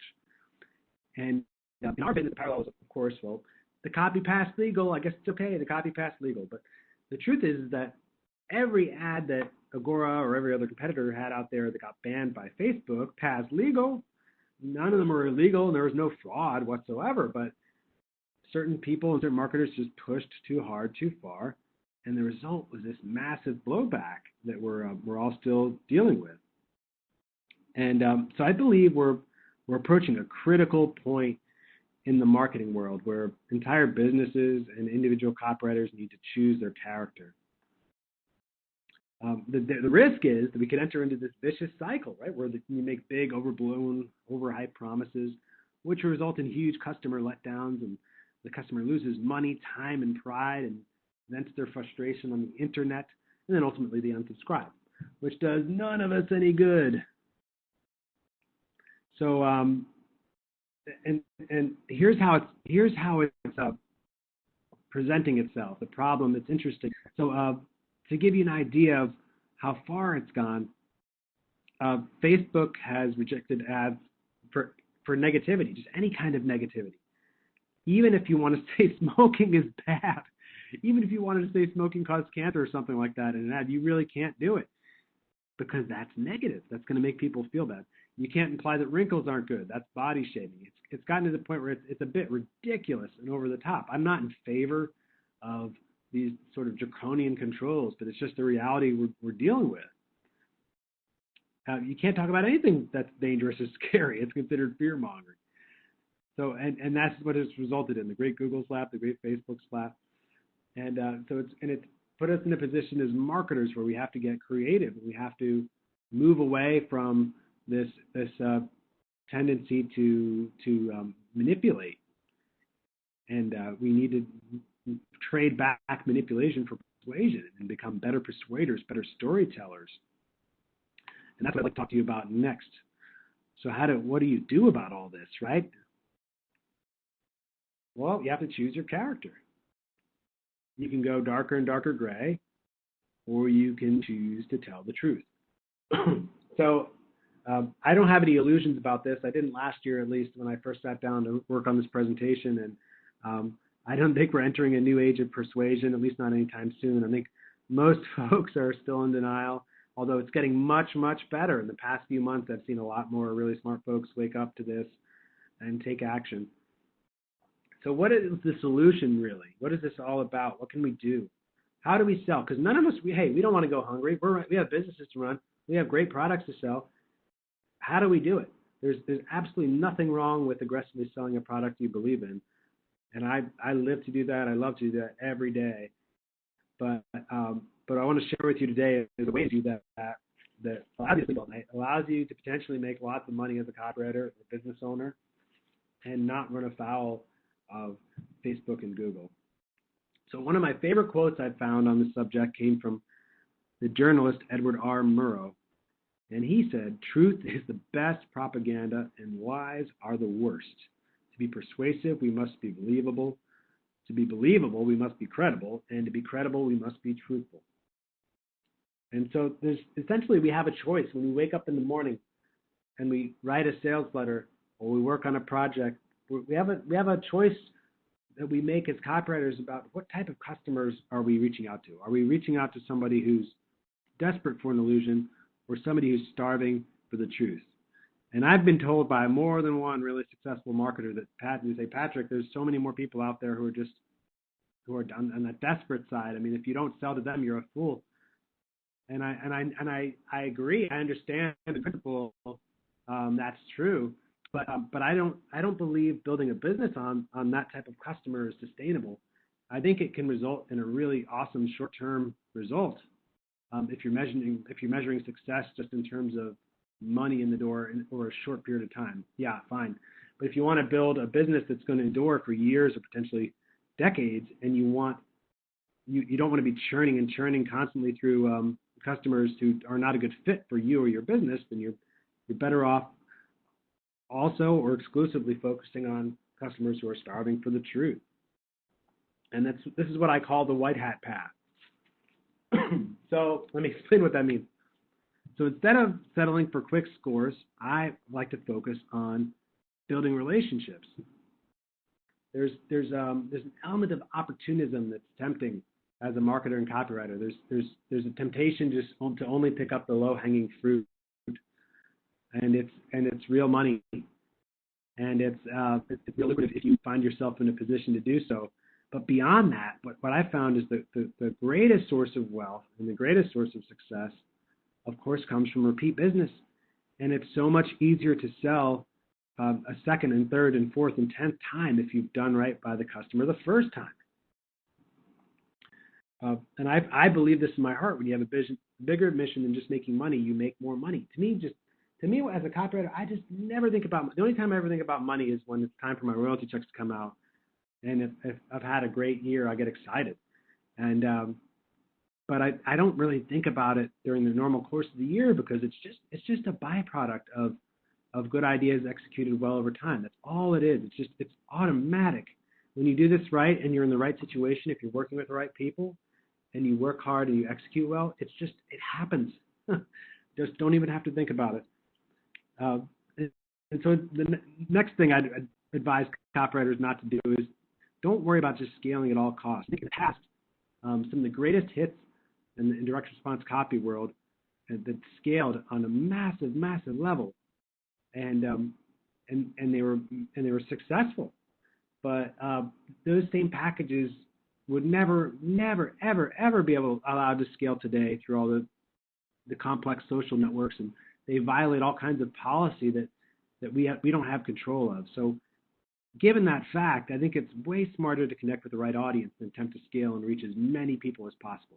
Let's reach the biggest audience of customers who are right for this product. Let's think a lot harder about who is this for and why, and how can we get this message in front of them, rather than just blasting the internet with all kinds of messages and hoping to attract a wide audience.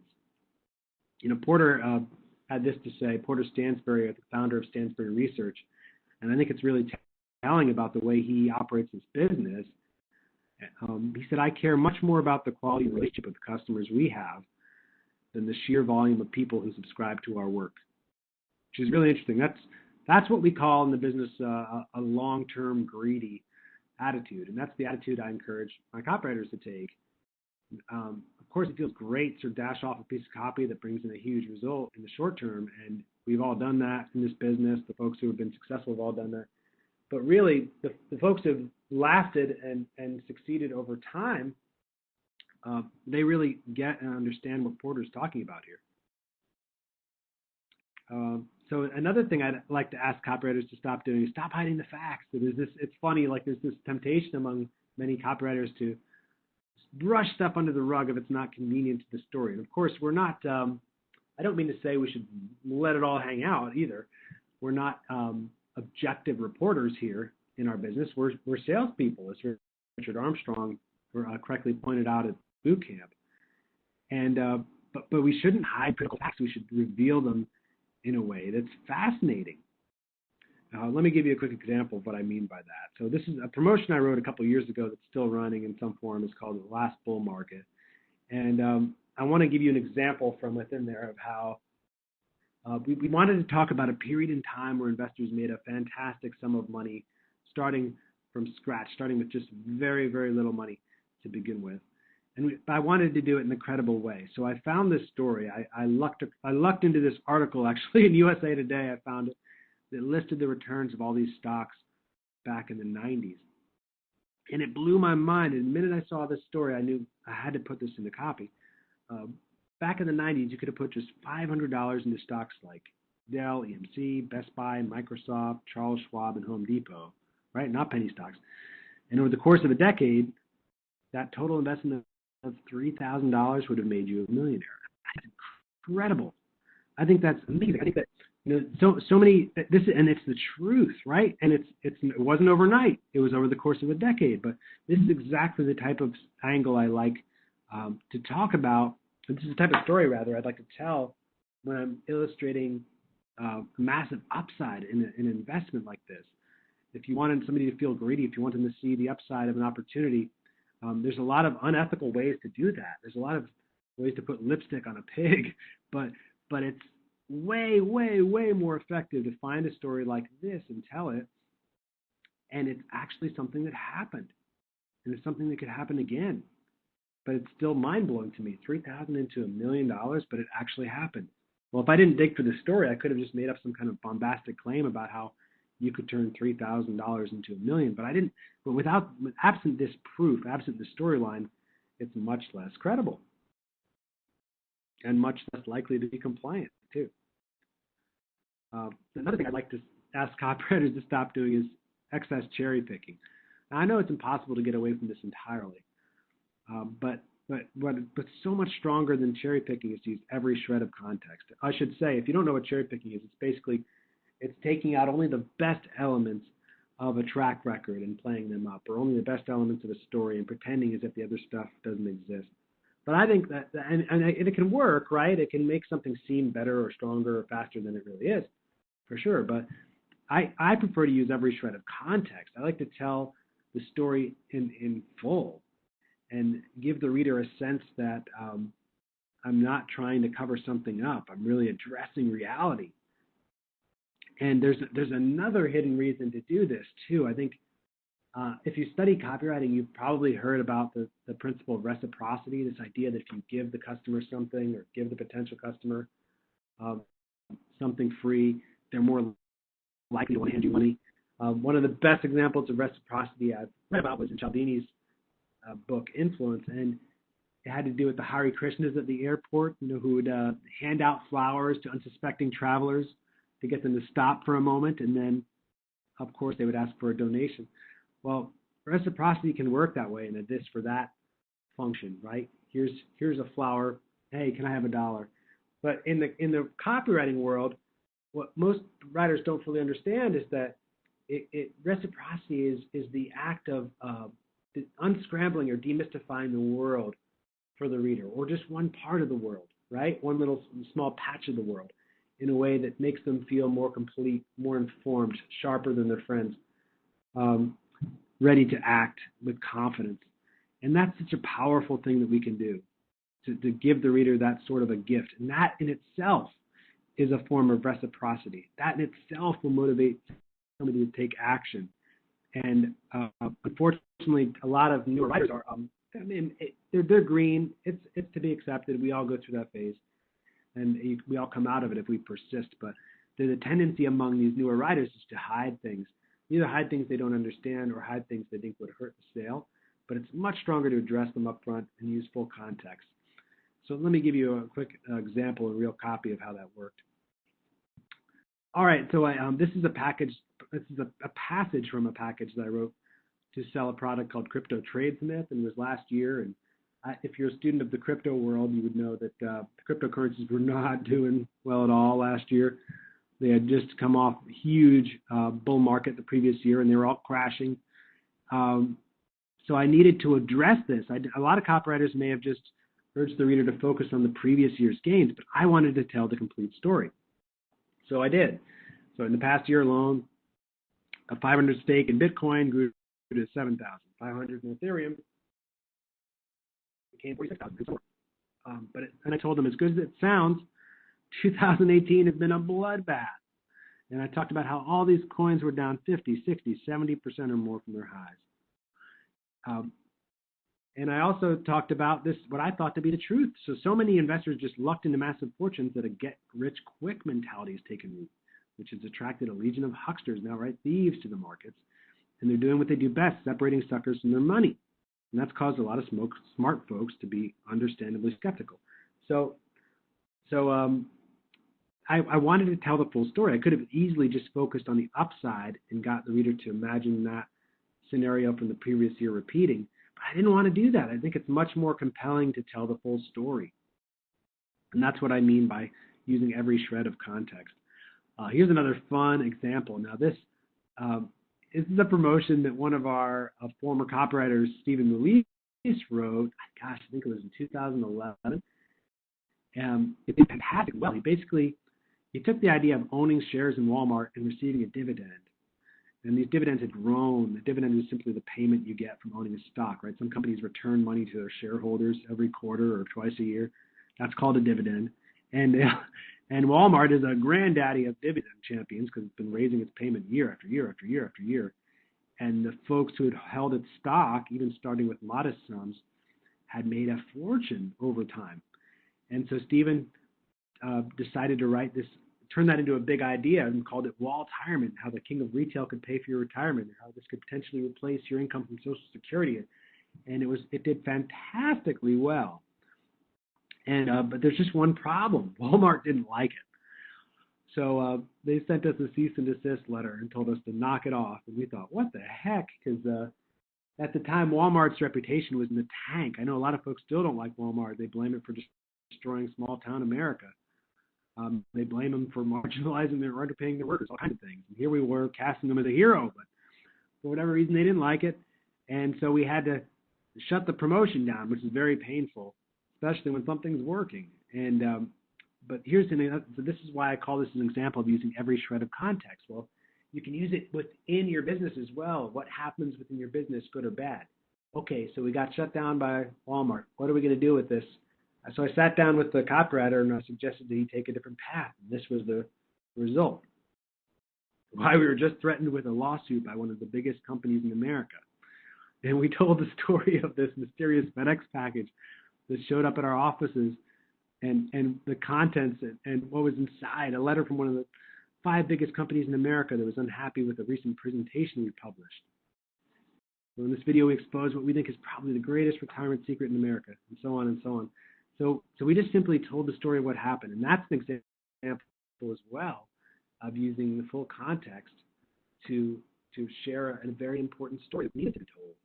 And it's really interesting, and it also positioned Stansberry, I think, in a really unique way as a company that was committed to bringing the reader something important, even at the risk of offending or upsetting or attracting an attack from one of the most powerful companies in America, which I think is really cool. There's some natural drama inherent in that story, and that's sometimes what you can come up with when you're paying attention and you use every shred of context to your benefit. Okay, onward. Another thing I encourage copywriters to stop doing is, stop hiding behind guarantees. I heard from one copywriter a couple of years ago up here in Baltimore who said to me that the only reason they were able to sleep well at night was the fact that their company offered a money-back guarantee. And I thought, oh dear, no, that's not good. Because really the problem is you have to value and respect the reader's time, and there's so much more than money at stake. It's the hour or two they spent watching the VSL, the time they've spent consuming the content. I mean, if you don't believe in the product, don't sell it. Please, don't sell it. You have other options. And it's imperative to respect the reader's time, because even if you do get the sale and you lose the sale, there's no royalty on that, right? The net benefit to you is zero. And then the future effort it's going to take you to sell to that same potential customer, well, it just got that much harder because now they're even more skeptical. And that's really the last thing you want. You certainly don't want to create those conditions yourself or be party to them. As Porter Stansberry puts it, every promotion should have standalone value. And that's critical. I think that's something we should all focus on as copywriters. It's a challenge. And what he means by that is essentially that whenever you go to write a piece of copy, it's not just about the sales. Of course, that's how we're judged as copywriters. I mean, if you write something beautiful and flowery and it doesn't sell, that's not going to help anybody. But even if the goal should be, even if you don't get the sale, the customer should walk away feeling like it was a positive interaction, like they got something out of it. That's what you want, because that's what's going to motivate them to buy in the future. Of course, we'd rather get money today, but if they're not going to buy from us today, we want to put them in a state of mind where they like, know, and trust us, and they feel more likely to buy from us in the future. And and I'll close with this quote from Palmer too that I found really powerful with truth-based marketing. This approach, Mike always said, the reveal should be as good or better than your promise, and I think that's very telling. And what that basically means is that when you're writing something in copy, if you're teasing an idea, or if you're describing a product without being direct about what it is, when you do reveal what it is, whether in your copy or in the fulfillment, there should not be a letdown. There should never be a letdown. And that's the ultimate goal to strive for. How do you set something up in such a way that the customer is excited enough to buy it, and even more excited when they find out what it is? If you can figure that out and do that over and over again, you're going to get rich as a copywriter, and you're going to have all kinds of business owners clamoring for your attention for the rest of your life. With that, that's all I have to say today. I hope you enjoyed it, and I'm happy to take questions here. Or you can always email me or go on my Facebook group, Peerless Copy. Awesome. Thank you so much, Patrick. I do see a couple of questions in here. I'll go ahead and read them out to you. The first question we have is from Pat, and Pat is wondering, how do you work with affiliates on this? Do you monitor them as well for their messaging, build it up in front? Yeah, I think that's a powerful question, because I know that there's an element of control in play there, and if affiliates, if they're incentivized to sell, they can go up and say whatever they want, and you don't necessarily have control, or you do have control in the contract. They could attempt to ignore your concerns. I think the key is just to work with affiliates who you trust. And I think there's a danger to working with affiliates at scale that you don't know and don't trust. Now, as an individual copywriter, I'm not involved in the decision-making process about what affiliates to line up, so it's not a top-of-mind issue for me, but I know it's a major concern at Stansberry, and they often would refuse to work with affiliates if they thought that they had a history of overly aggressive promotions, or they didn't match the house style of Stansberry. Now, it varies business by business, so the answer is also going to vary based on the product and business you're in. But ultimately, it comes down to trust and how you want yourself and the product portrayed. So if you feel like you have a match, if you feel like you can trust somebody and there's a relationship there, great. But if not, then I don't think it's worth it. I think the risks are too great if you're expecting to enter in a relationship with customers and you expect to have wide open access to ad networks.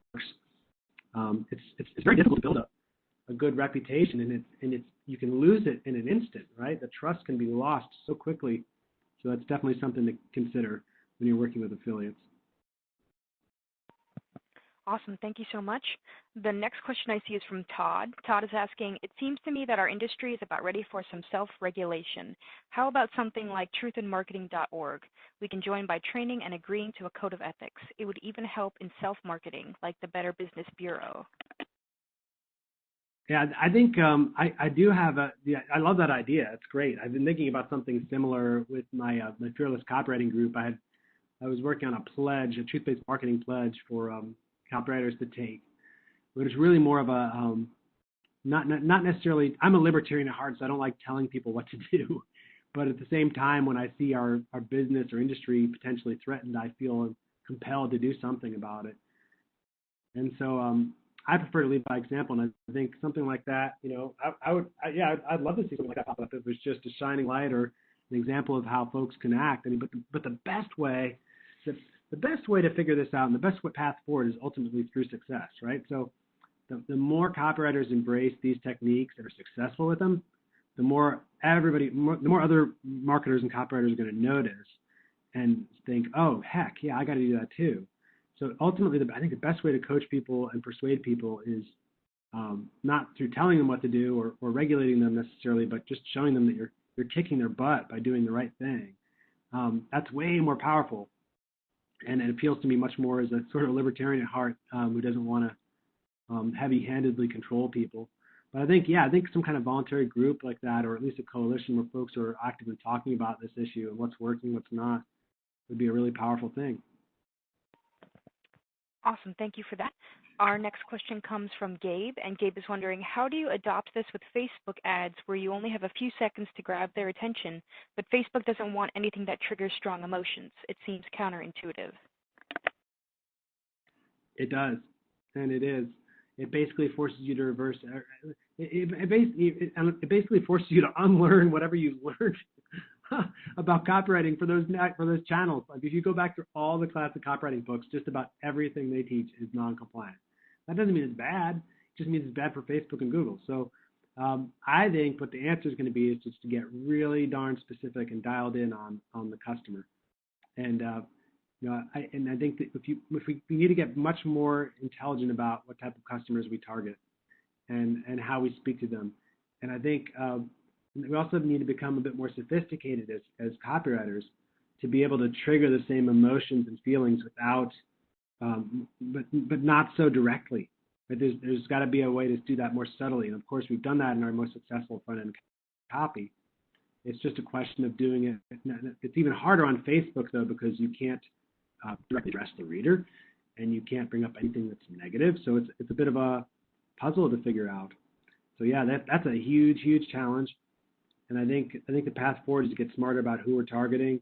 And it's also really a cautionary tale too as well. The flip side of this is like, okay, well, we can't as a business overall rely as much as we had in the past couple of years on these networks, right? I mean, I think it's really smart to fight and try to come up with ways to get back on there and be compliant. But it's also smart to constantly be learning and exploring and looking for other networks and channels to promote on, which may be wide open pastures compared to Facebook and Google. Great, thank you. And at the moment, the last question I see is from Catherine.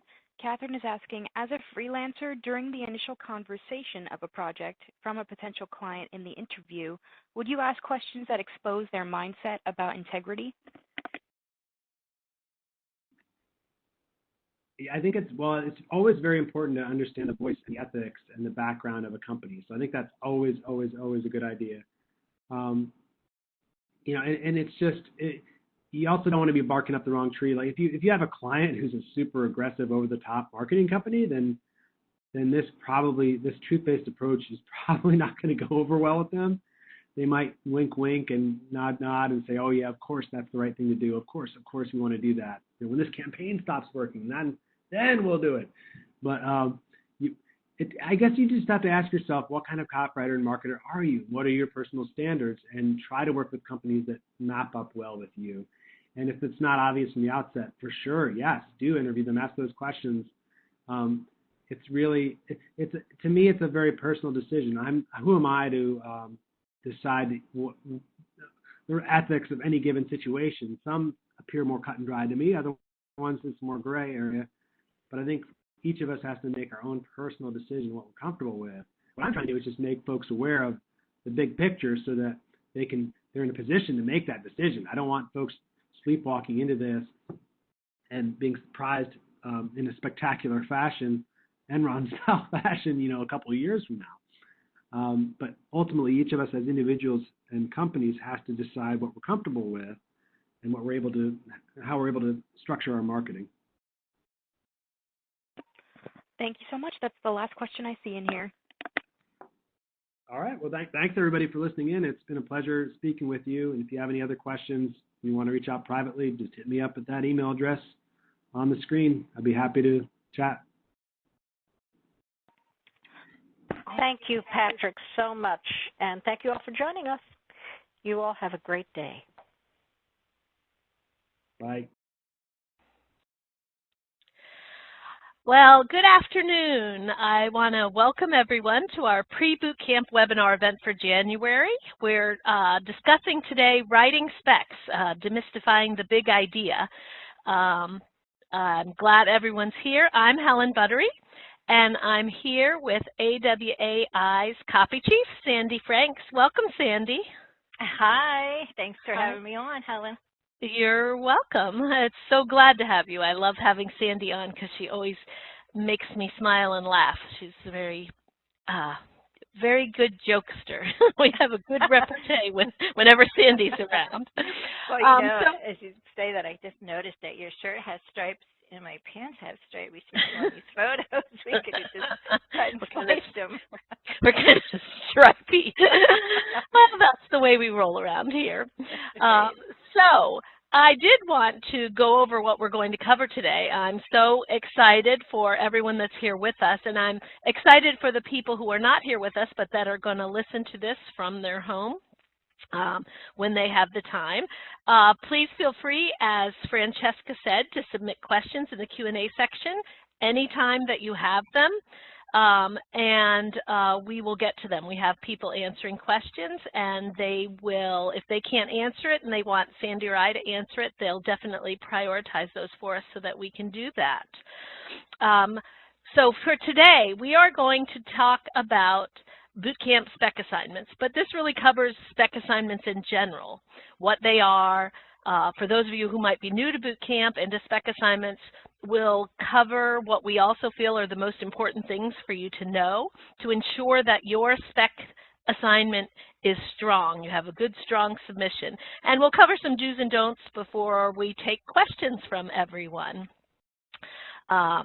So what is a spec assignment? Well, a spec assignment is a copywriting challenge for a specific company and product.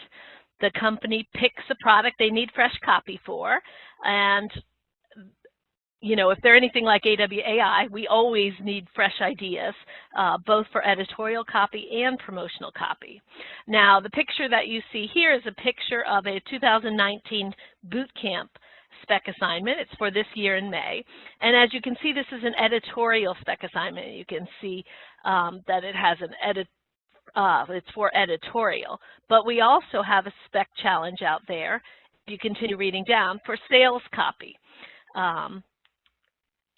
You know, and for editorial copy, what we're looking for is fun, engaging ideas that motivate and give advice for our readers. And then in the sales copy part of it, sometimes we're looking for a head and lead, and sometimes it's just an idea. Now, most companies just want to see an idea or a fresh concept on how you convey that idea. And so I wanted to tell you, you want to make sure to read the spec instructions carefully. So you're being sure to provide what's being asked for. So for AWAI's spec challenge, we're asking you to either write a 1 to 3 paragraph summary of your sales letter idea and send it in, or to write a headline and lead, which is the maximum of 2 pages as an alternative to the description of your idea. So you can turn in either of those things for the sales copy portion of ours. Now, the companies that are going to be asking for spec assignment submissions are companies that are serious about needing new copy ideas. They want to be sure that whoever's submitting who is submitting, that the concepts are familiar to you, all direct response concepts, and that they want to kind of know what your copy typically looks like. They want to know that you can execute well some copy tips. And that sometimes can get you tripped up if you're a new writer. You can sometimes submit things that they're not looking for. So really pay attention to what the instructions are asking you for. Now, why is a spec challenge a valuable item? Well, it's a chance for you to submit copy for real projects and clients. You know, we work with a lot of companies over and over again who are looking for writers all the time. And there are years that they won't have a spec challenge at boot camp because they don't have the need right then. So these are real projects with real clients. It can also it can help you show what you can do. If someone finds you to be a valuable writer, they often share that knowledge. So it's a good way to put your best foot forward. Now, a lot of people say to me when I talk about specs, oh, you must get hundreds of specs. There's a lot of people at boot camp. But I do want you to know, and Sandy, you can agree with me on this, but a lot of people don't follow through. They don't think their idea is strong enough. They try to self-judge and they kind of talk themselves out of it. But I would suggest that you go in and submit the specs. You know, if you happen to submit one that's not strong enough, nobody ever remembers your name. So there's not like a blacklist that you go on if you submit an idea that's not strong enough. There's no weight that is involved in that. It's a really good idea to submit. And some companies get very, very few submissions. So I would really encourage you to submit. Do you find that, Sandy, as well? I agree with everything you're saying, and maybe something for everyone to think about is, pick. There's going to be a lot of marketers, publishers at the job fair and at boot camp. So you could pick the top 5 that you would really like to work with, and definitely submit a spec for those. Do you want to submit 40 specs? Maybe not, because maybe some of the clients may not be the right match for you.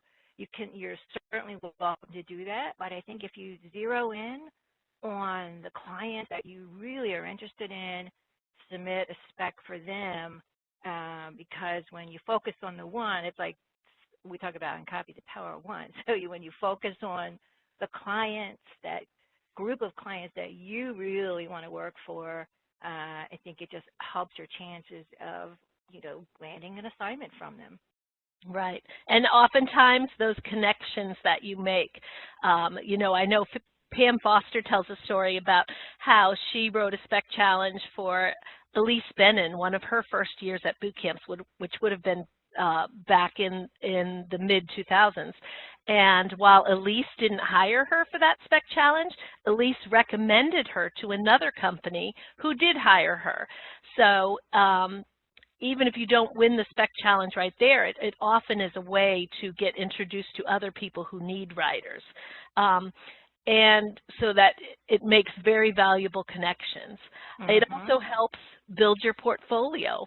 And if the spec doesn't go anywhere, you still have that sample. And you can hopefully get hired. And so I'm a marketer. I work with copywriters all the time. And I submit my own ideas from time to time, and I'm so surprised when I get asked to write it up. So I know where you're coming from, and I know that the first process is submitting those ideas and getting hired. And we love to tell our new writers about success stories. So as Glicken, we may feature you on our website. So people are getting jobs from this, and you can be one of those people who gets featured on our website as a spec challenge winner. So how do you stand out? How do you submit a spec and stand out? Well, the first and most important way is to have a unique, interesting, and strong idea. And you'll often hear this called the big idea. Now, Paul Hollingshead would tell you that packages based on weak ideas typically don't perform as well as they could. But copywriters who get the concept of a big idea, who can identify and develop powerful, compelling concepts for your promotions, wind up making lots of money. And keep in mind, of every tool and technique you're learning about writing copy, implementing the big idea effectively can have the strongest impact on package performance. So we're going to talk a lot today about what we call the big idea or the idea. So how do you tell if the idea that you have, which is interesting to you, is a big idea? Well, first off, the big idea needs to be simple and understandable. If someone gives you an idea, you need to be able to really understand it. The reader has to get it right away. And when they get it, they usually have the desire to tell someone else about it. I like to call it the wow moment. It's so interesting. You tell someone the idea and they're like, oh, wow, that's so cool. I can't wait to tell my husband. I can't wait to tell my spouse. I can't wait to tell my mom. It's kind of a powerful aha moment. It compels you to learn more about the subject. You want to keep talking about it. So that's one way that you can tell, making it simple and understandable and interesting. If it's too complex, if somebody has to think too hard about it, it makes them not want to learn more about it because it's over their head. So making it simple and making it that aha moment is important. And that's one reason why reading is so important. The more you fill your brain with information, the more you recognize when something is so interesting that you want to tell others about it. So it's a really good idea to be a good reader as a copywriter. A good, unique, interesting, big idea can't be easily dismissed. you find yourself returning to that idea or that thought again and again and again. You might be working on something else and your brain starts thinking about what you read or what you heard. That's a good indication that you've got a really good, strong idea. And if you're excited about it, it's sure to get the reader excited. So a good, interesting, big idea gets the reader excited. It's one of those tidbits you want to tell somebody about at a party. Did you know? And it's a fact that you found out. That's a good indicator that you're coming up with a really good, strong idea. So how do we get those ideas? How do we come up with those? So here's a couple of ways. There's a lot of ways to come up with a big idea. Most of it starts with research. You have to research, research, research. But some questions that you can ask yourself or some tools that you can use to get the idea machine flowing is, how did this get started? How did this product get started? What's the story behind the product, the expert, the company? Often those stories that are there can help you really churn into some good ideas, because it helps fill out the details in your brain and you come across things that you can do further research on. Now, don't expect the company to give you all the information. You want to get everything that they can give you from their side, and you can ask questions via email if you can't get someone on the phone, but then you want to dig in and do your own research. Maybe they've been interviewed before and you can find that out on the internet. Quite possibly they've told the story of how their company started, and reading all the different things that you can find about the expert, about the company, about the product, those things are going to help you really create some solid ideas. Be interested and curious is the best way to cultivate big ideas, because if you're interested and curious, you just keep reading and keep reading and keep reading, and there's so many ideas that can come from that angle. So the next way is to write at least 10 metaphors for what this would be like, and it's around your product. So I did a little exercise with the writers here in the AWAI office today, just to show you what I mean by this. But first I want you to write down one. So if you don't have a pencil, you can write it in your head. But I want you to think about and fill out the rest of this metaphor, okay? Using an internet researcher in my business is like, and then fill out the rest of the sentence for me. What would you say? You can post it in the Q&A if you want. Using an internet researcher is like what? Fill in the rest of that sentence. So I'm going to give you a couple that my writers here in the office have given, but I want you to have a chance to do one. So if you have one and you want to put it in the chat box, or in the Q&A box, sorry, I will watch for that and see if we don't have a couple. So here's one that we came up with at the office today. Using an internet researcher would be like having an extra 8 hours every week. It's a metaphor that helps dimensionalize the idea. And you just write metaphors and write metaphors. So using an internet researcher is like, Catherine says, a jet stream of information. Okay? It's only one way to help gather information. So a couple of other metaphors we came up with is, and some of them are funny, is using an internet researcher would be like having a truffle pig. Can you imagine? Having your own truffle pig that rooted out the truffles for you, those valuable mushrooms that everyone loves. Using an internet researcher would be like having a luxury facial. That's from Jody McBrien. Some other ones in the office, using an internet researcher would be like having a subscription service that delivers million-dollar ideas to your door every day. Using an internet researcher would be like having your own personal Alexa there in the flesh. Using an internet researcher would be like Scooby-Doo sniffing out a clue, or a 10-decker sandwich. So those were some of the things that our writers came up with. Now, none of those metaphors are headlines, but you can see that ideas start flowing and you can start making connections between your product or your company or your guru and other things. And that's one way to make a very unique idea, is to make connections between what you're working with and something else that people know about.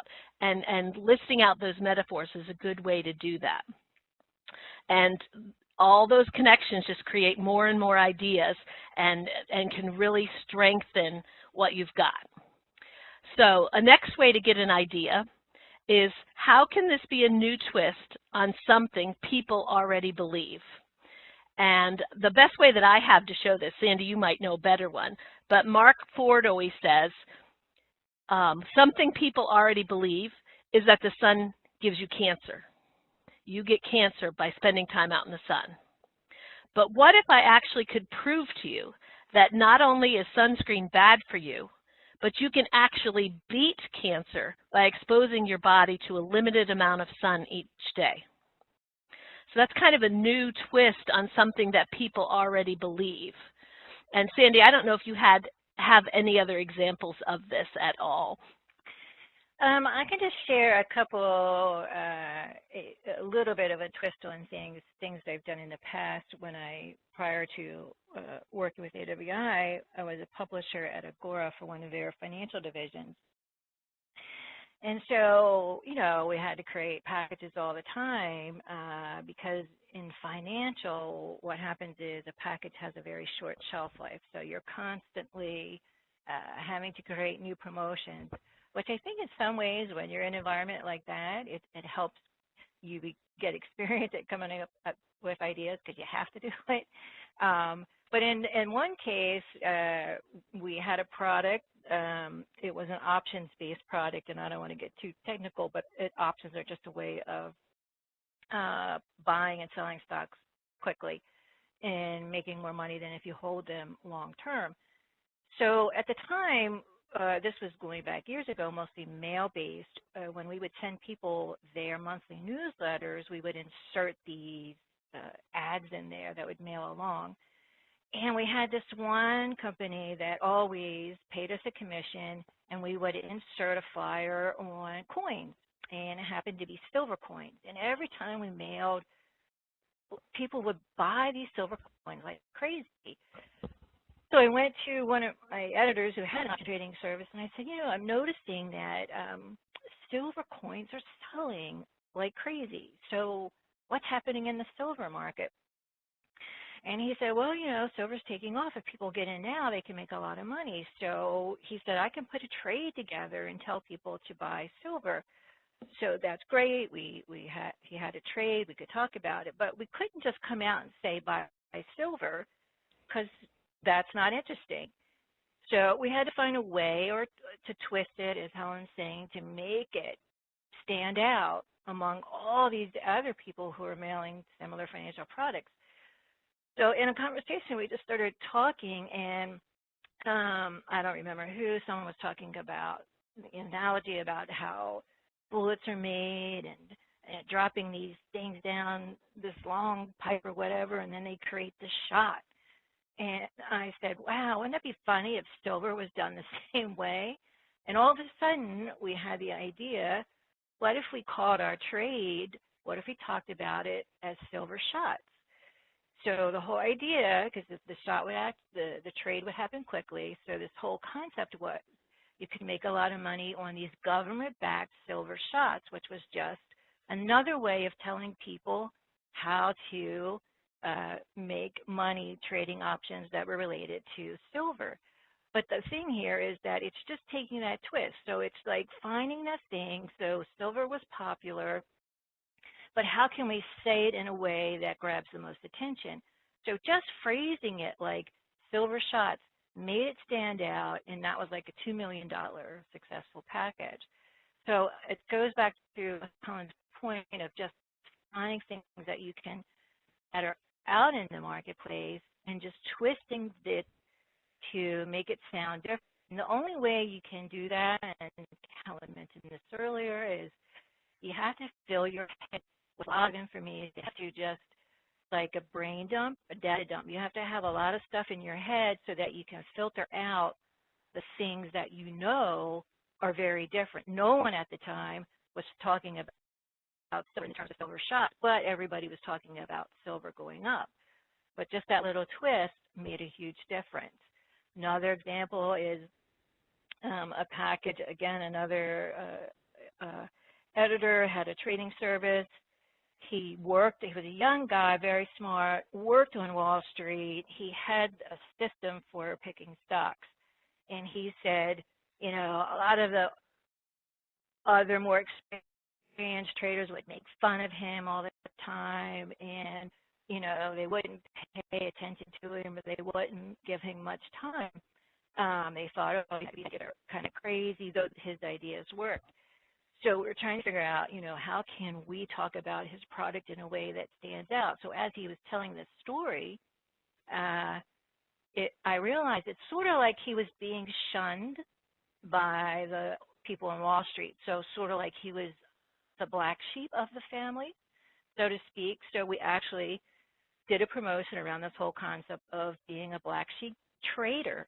And that, again, another very successful package. But being able just to take his experience and talking about it in a way that made it feel relevant and got people drawn into it. So just a few little examples. Those are great examples. And there's just, you know, standing out from the crowd that everyone is saying the same thing, you know, really helps. And that just putting that little twist on it or finding a way to connect it to something else that really allows you to say it in a different way, allows people to say, what is this? So that's great. Thank you, Sandy. Those are great examples. The next technique is what's called the full Teenage Mutant Ninja Turtle technique. And this is a technique that came out of Agora Publishing. But it's the idea that you can put together items that are trending that wouldn't normally go together. So for instance, when the writers of the Teenage Mutant Ninja Turtle series were looking to put something together, they actually went out to Google and said, what's trending right now? And mutants were trending, ninjas were trending, turtles were trending, and they threw them all together to create this money-making franchise that exists still today. It's crazy. So, you know, I have a couple examples of other things that were put together that are trending. Currently in Fort Lauderdale right now, we're in Delray Beach, Florida. The touring version of the Broadway show Hamilton is going on.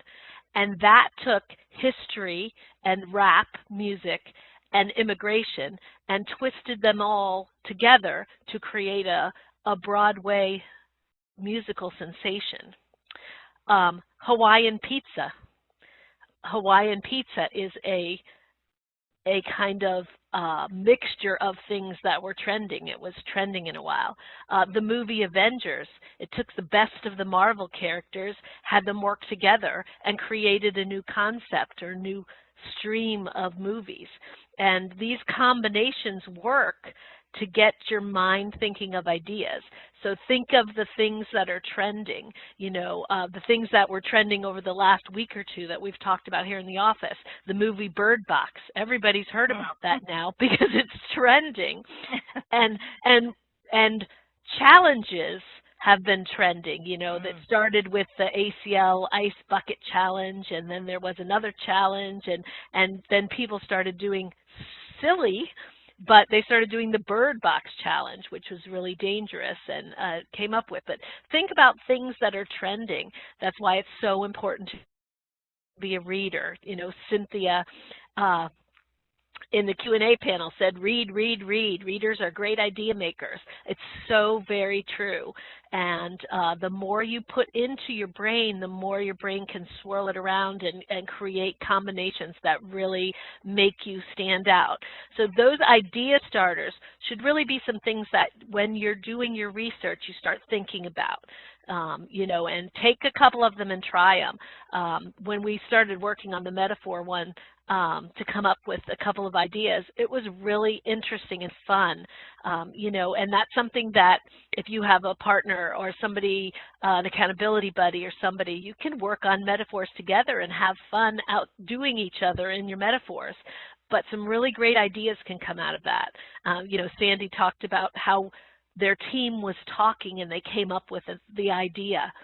Talking is a great way, talking about what your idea is a great way to get more ideas. And if you're worried about talking to other copywriters because you don't want them, you don't want your idea out there, talk to just random people about what you're talking about. If it's interesting, you'll figure that out. So those are just some idea starters for you. There's tons of ways to come up with big ideas, but those are some that'll help you get the ideas flowing. Now, how do you evaluate your idea? How do you say, is this idea strong? If you're working on your headline and you just want to make sure you have a strong idea. The first thing I want you to remember is that an idea is an idea. It's not a headline. A headline is an idea that has been articulated or expressed. And sometimes your idea is a great idea, but the expression of it needs work. And so that's a lot of time when you're working on your headline and lead, you already have your idea and you're working on your headline and lead to express that idea in the strongest way possible. So after you start writing down some headlines and you're working with your idea, ask yourself, will this motivate or educate the reader?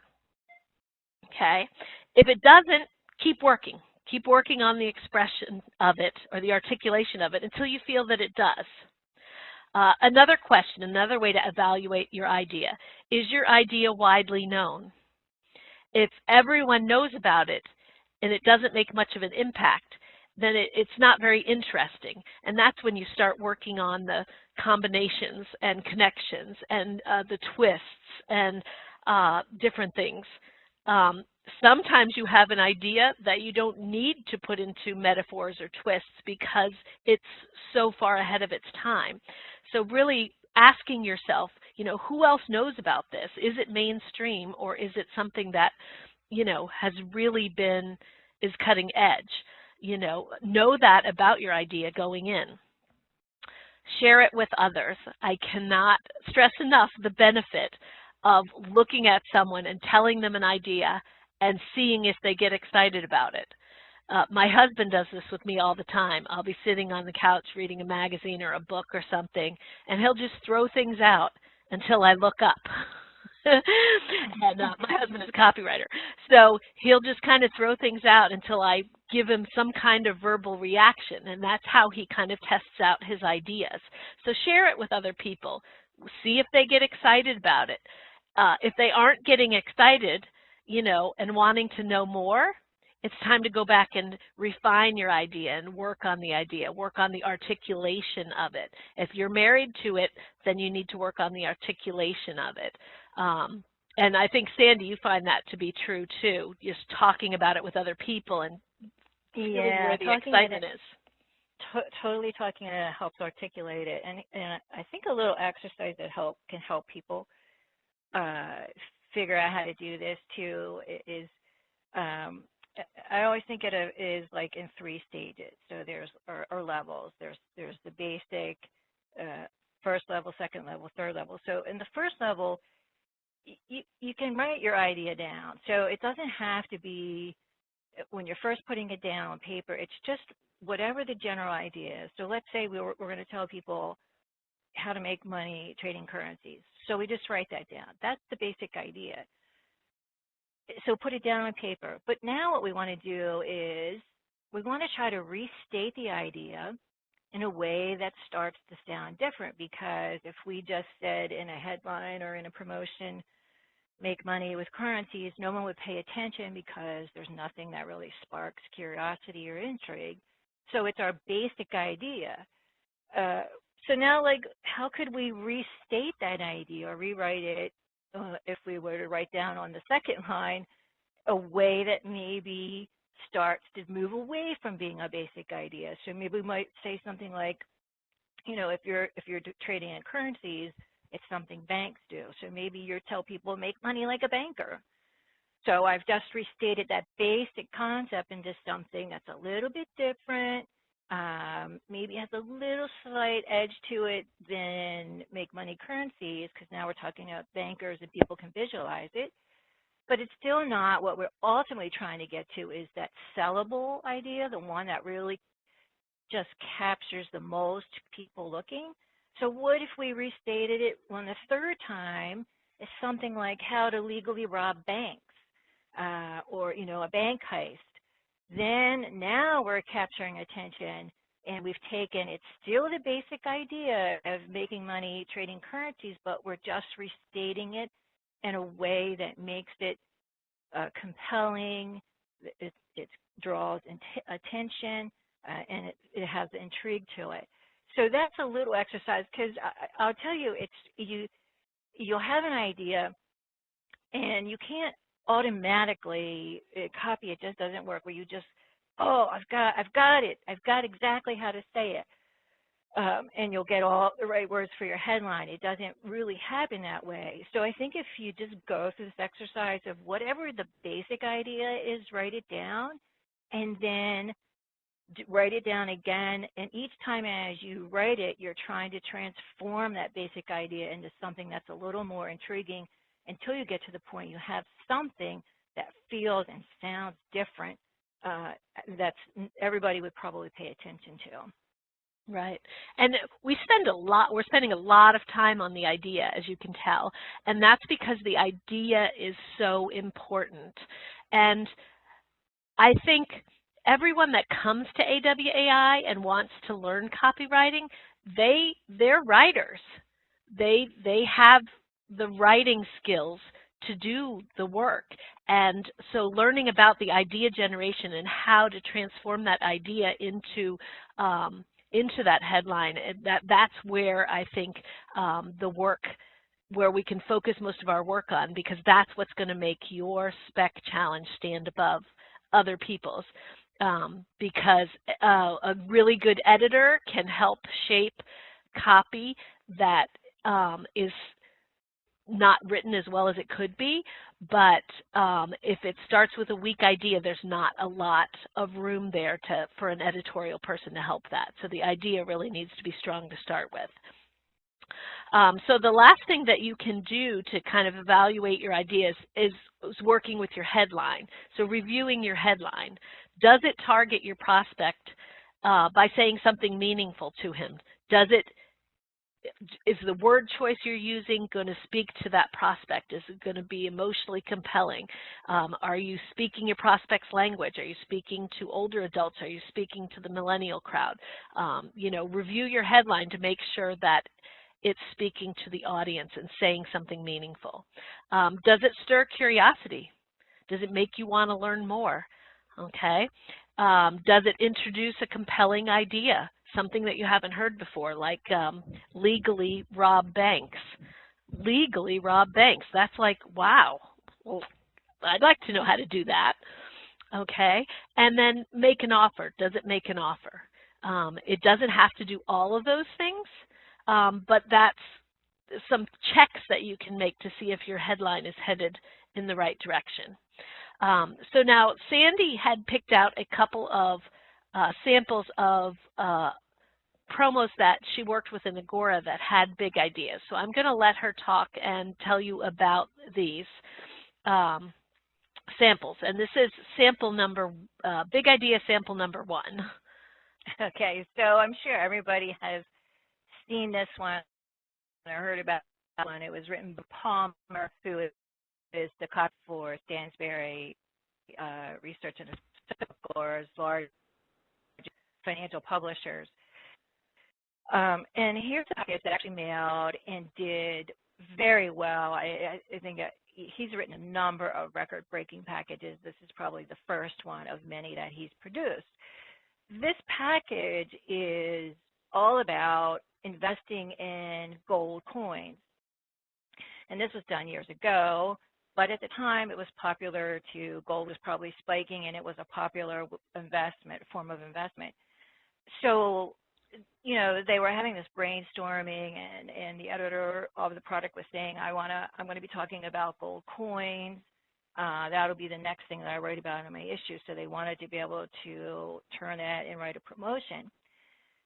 So, they're having the discussion. Mike knows it has something to do with gold coins. But as we've been saying earlier, you just can't come out and say buy gold coins and make money. No one's going to look at that because it is not different enough. So Mike went back and just started reading books and everything he could get his hands on related to gold and gold coins. And he found one that talked about the Rothschild family and how they had a ton of gold coins. They had almost been hoarding them for a long period of time.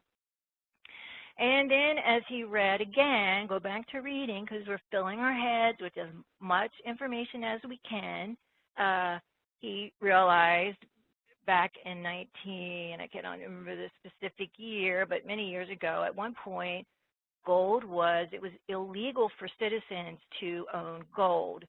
And so if you had it, the government would confiscate it. And then in the 60s or so, the law was dropped and you could have gold again. So he said, wow, okay, we're trying to sell people on the investment idea of investing in gold coins. I can't just stay buy gold coins. I need to find something unique about it. So he finds the thing about the Rothschild hoarding gold and the fact that gold had been banned or outlawed. And he put these together and came up with this idea of outlaw for 41 years, now legal again. So that's how he made this idea. Again, it goes back to that. The basic idea he's talking about here is ultimately investing in gold coins. But he has to find a way to make it stand out in the marketplace because everybody would be talking about gold coins. So by doing that research, that's how he was able to create this winning package because he was looking for the thing that is not obvious. And so that's something as you're going through research, because that's the only way you can come up really with big ideas is through doing a tremendous amount of research. And so you're kind of like, imagine yourself as an investigative journalist. And you're digging through and you're trying to find information and you're continually asking yourself, why, what, how. So you continually keep digging and digging and digging until you find something that is not being talked about. So no one at the time when this was mailed was talking about a law that happened years ago and a family hoarding gold coins. Everyone was talking about the obvious. So that's how this came to be. And this thing worked like crazy, brought on thousands upon thousands of paid subscribers to their newsletter. I think that was probably the starting point of Stansberry becoming the mega publisher that it is today. Cool. That's such a great story. I love that story. And research is just the total way into it. Now, this is our second sample, big idea number 2. And so I'll let Sandy talk about it again. Same thing here again, goes back to Mike Palmer, just a genius at this stuff. Now this is interesting because this package, this was probably the second or third iteration of writing about this concept of America changing if the U.S. dollar was no longer the world's reserve currency. They had given this idea to a freelancer who wrote one or two different versions. I think they wrote one version of it and they mailed it. It didn't quite work. He did it again, hired another freelancer to go back and try to tweak it. It still didn't work. So then Mike said, I'll take it and I'll figure out how to make this concept of telling people that the dollar is if the dollar is no longer the world's reserve currency, America will never be the same again. And so that's when as he just kept thinking about the idea and again doing the research, realizing the whole world changes if that happens. Our way of life as we know it, because everything is based on the dollar, America itself changes so dramatically. Could it be the end of America as we know it? And so putting it that way, this again was like his second or third huge breakthrough for Stansberry. I mean, they mailed this, they turned it into commercials on radio, television, podcast. I mean, they were all over the place with this because no one was saying it. No one was asking that question. Is this the end of America? Can one event change everything, your entire way of life? It made people stop and think and want to know, could that happen?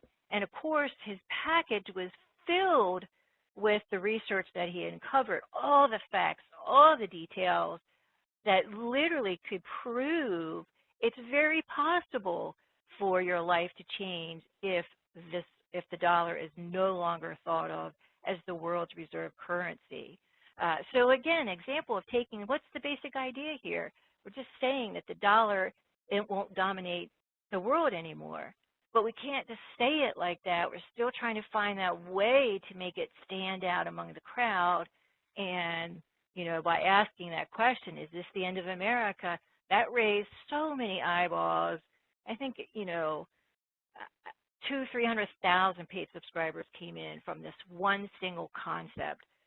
So if you have an idea, that just demonstrates the power when you come up with something that's very compelling, very emotionally compelling, that the reader just has to stop what they are doing and read it. That's when you have a huge success. Now, Sandy, Cynthia is asking us, where did the letters appear? Were they emailed or printed in a sales letter or in everywhere? In this one, every format you could think of. So it first mailed as a print version, so as a direct mail letter. It first went out, and that worked. So that told them they could change the format, turn it into a video sales letter. And if that worked, then they could create radio commercial ads for television. That allowed them just to keep stepping out and broadening where they could place this ad, the whole idea, how far they could take it, because every time they did it worked. It was such a big thing for people to think about. Right. It's an amazing thought process, and it really does catch your attention. Is this the end of America?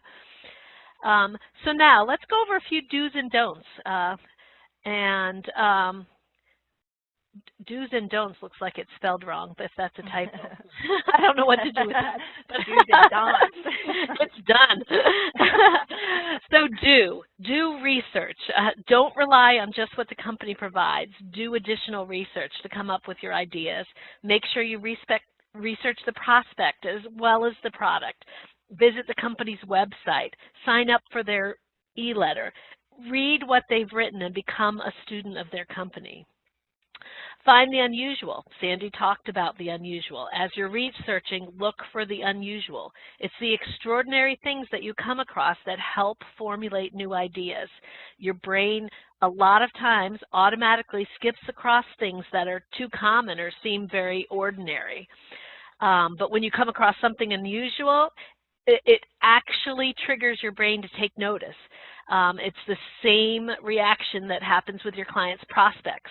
A sales letter with a completely new message says, read me, I'm different, I'm new, you haven't heard this. So as you do research each day, look for that nugget of a detail that feels different.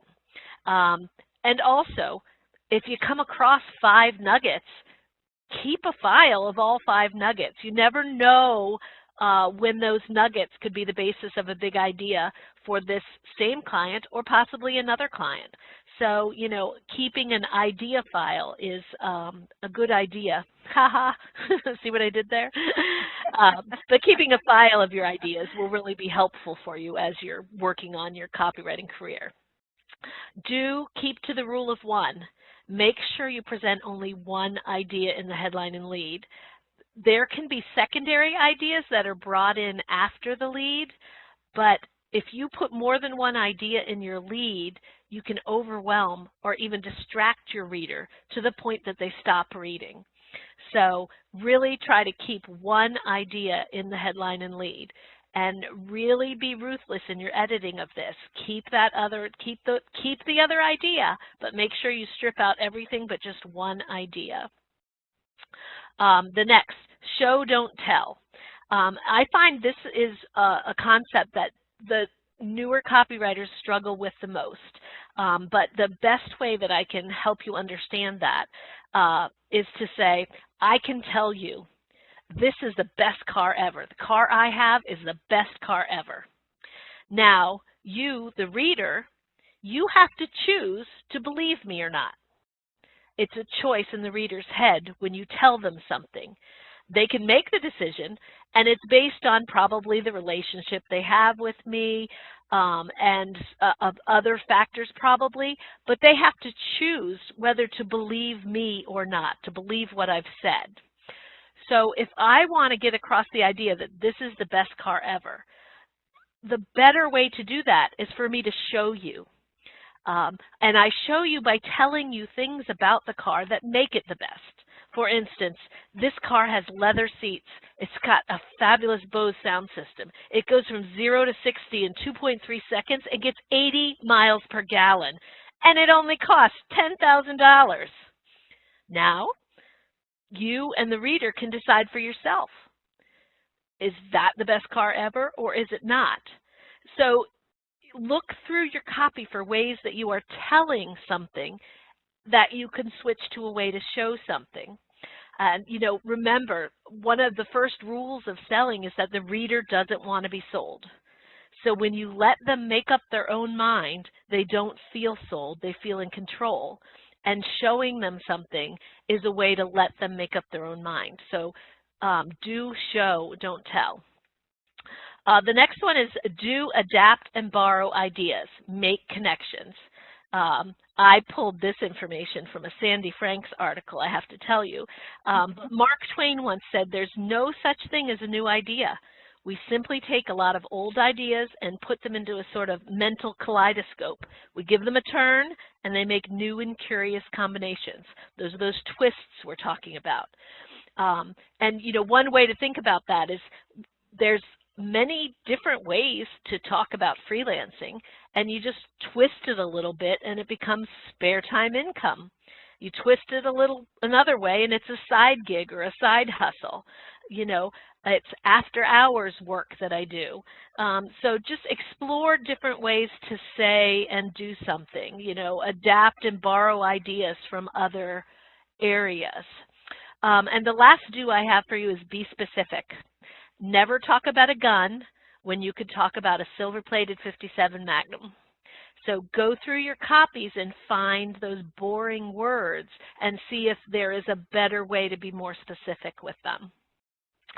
Any other do's you want to add to that, Sandy? Just to follow up on the specific, I think a way to think about this that will help members is really what we're talking about here are the details.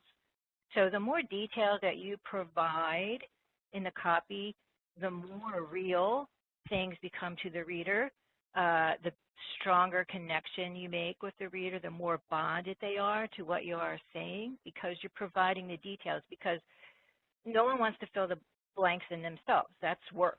That's hard work for the reader, and they won't do that work. They'll delete your email, or if it's a mail package, you're going to put it in the trash can. So the more detail that you can share, the more valuable your copy becomes to them, and valuable in the ways that they're going to want to continue to read it, because you're engaging them, you're making them pay attention. They don't have to fill in the gaps. You're providing it to them. So I find that this happens a lot with writers when they're starting out, is they have a tendency to skip the details. So they might say stuff like, well, fast forward, and they're telling a story, and they'll go fast forward to today, and here's what happened. Well, the reader needs to know if something happened 10 years ago. They don't want that fast forward. They want to know what happened from there. They want to get enough detail so that if they can connect to it and it feels real. That's great, and great advice. So now I have some don'ts for you, okay? Don't stop researching. Research can be one of the biggest parts of your writing process. Keep going until you have lots of nuggets that you can use in your copy. So don't stop researching. Don't try to close the sale in your headline and lead. You don't have to sell me on anything in your headline and lead. The purpose of your headline and lead is to get the prospect to read the rest of the sales letter so the sale can be made. You know, the problem that you have is to overcome the fact that the prospect is looking for a way to stop reading, okay? And a headline lead that's dull or boring in any way will almost surely fail.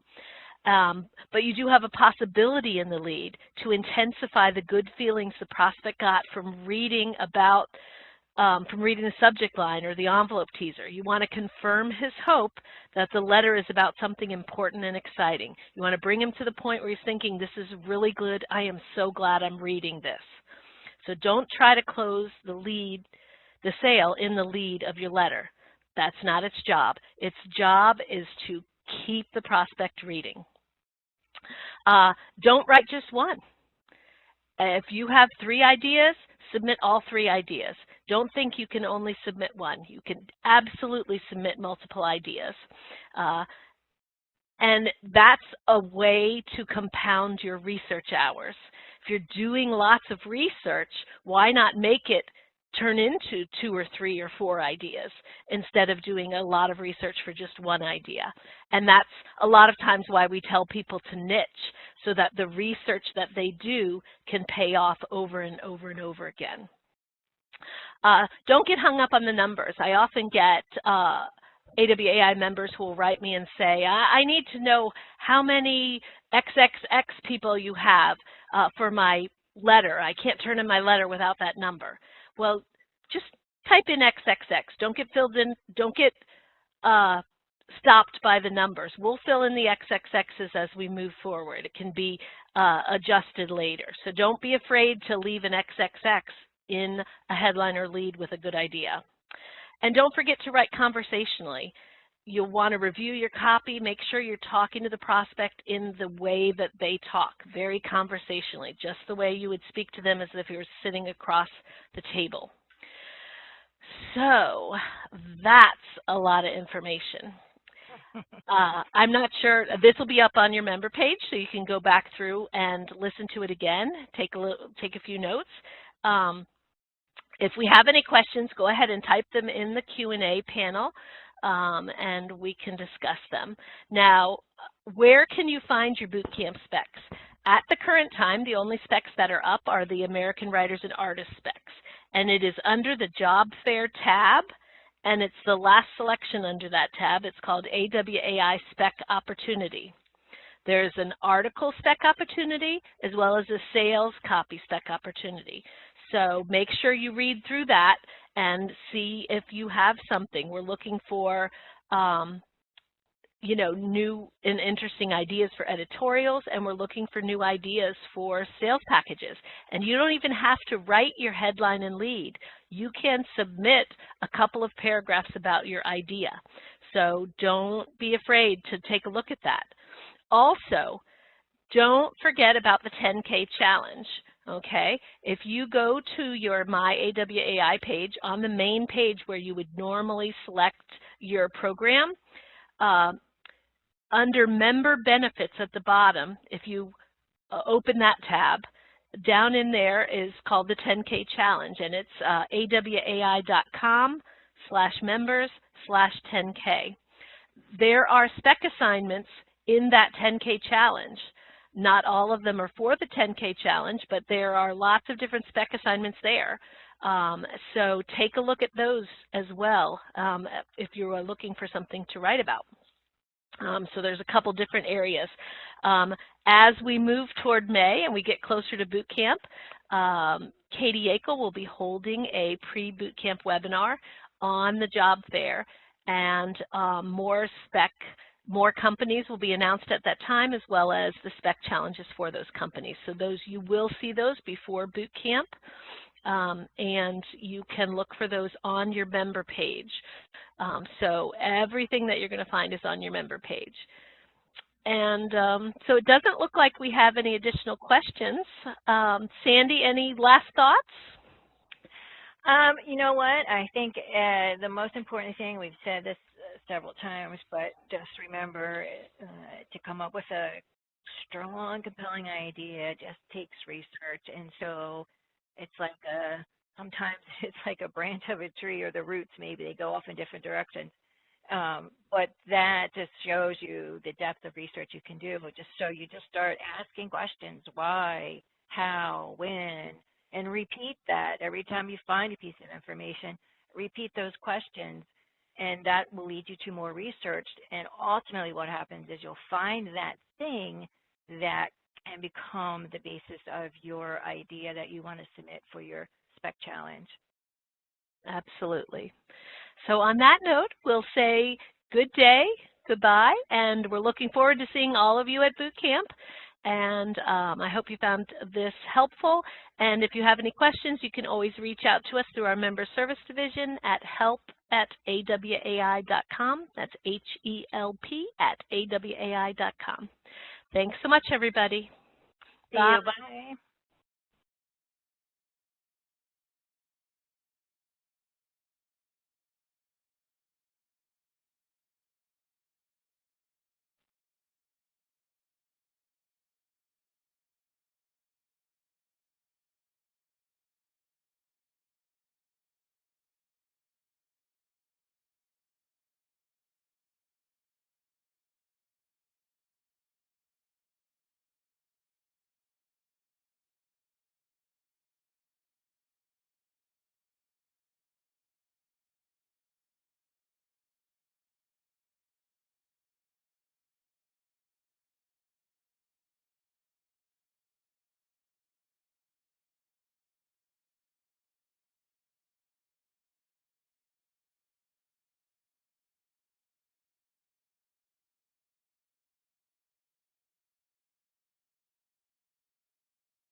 Recording.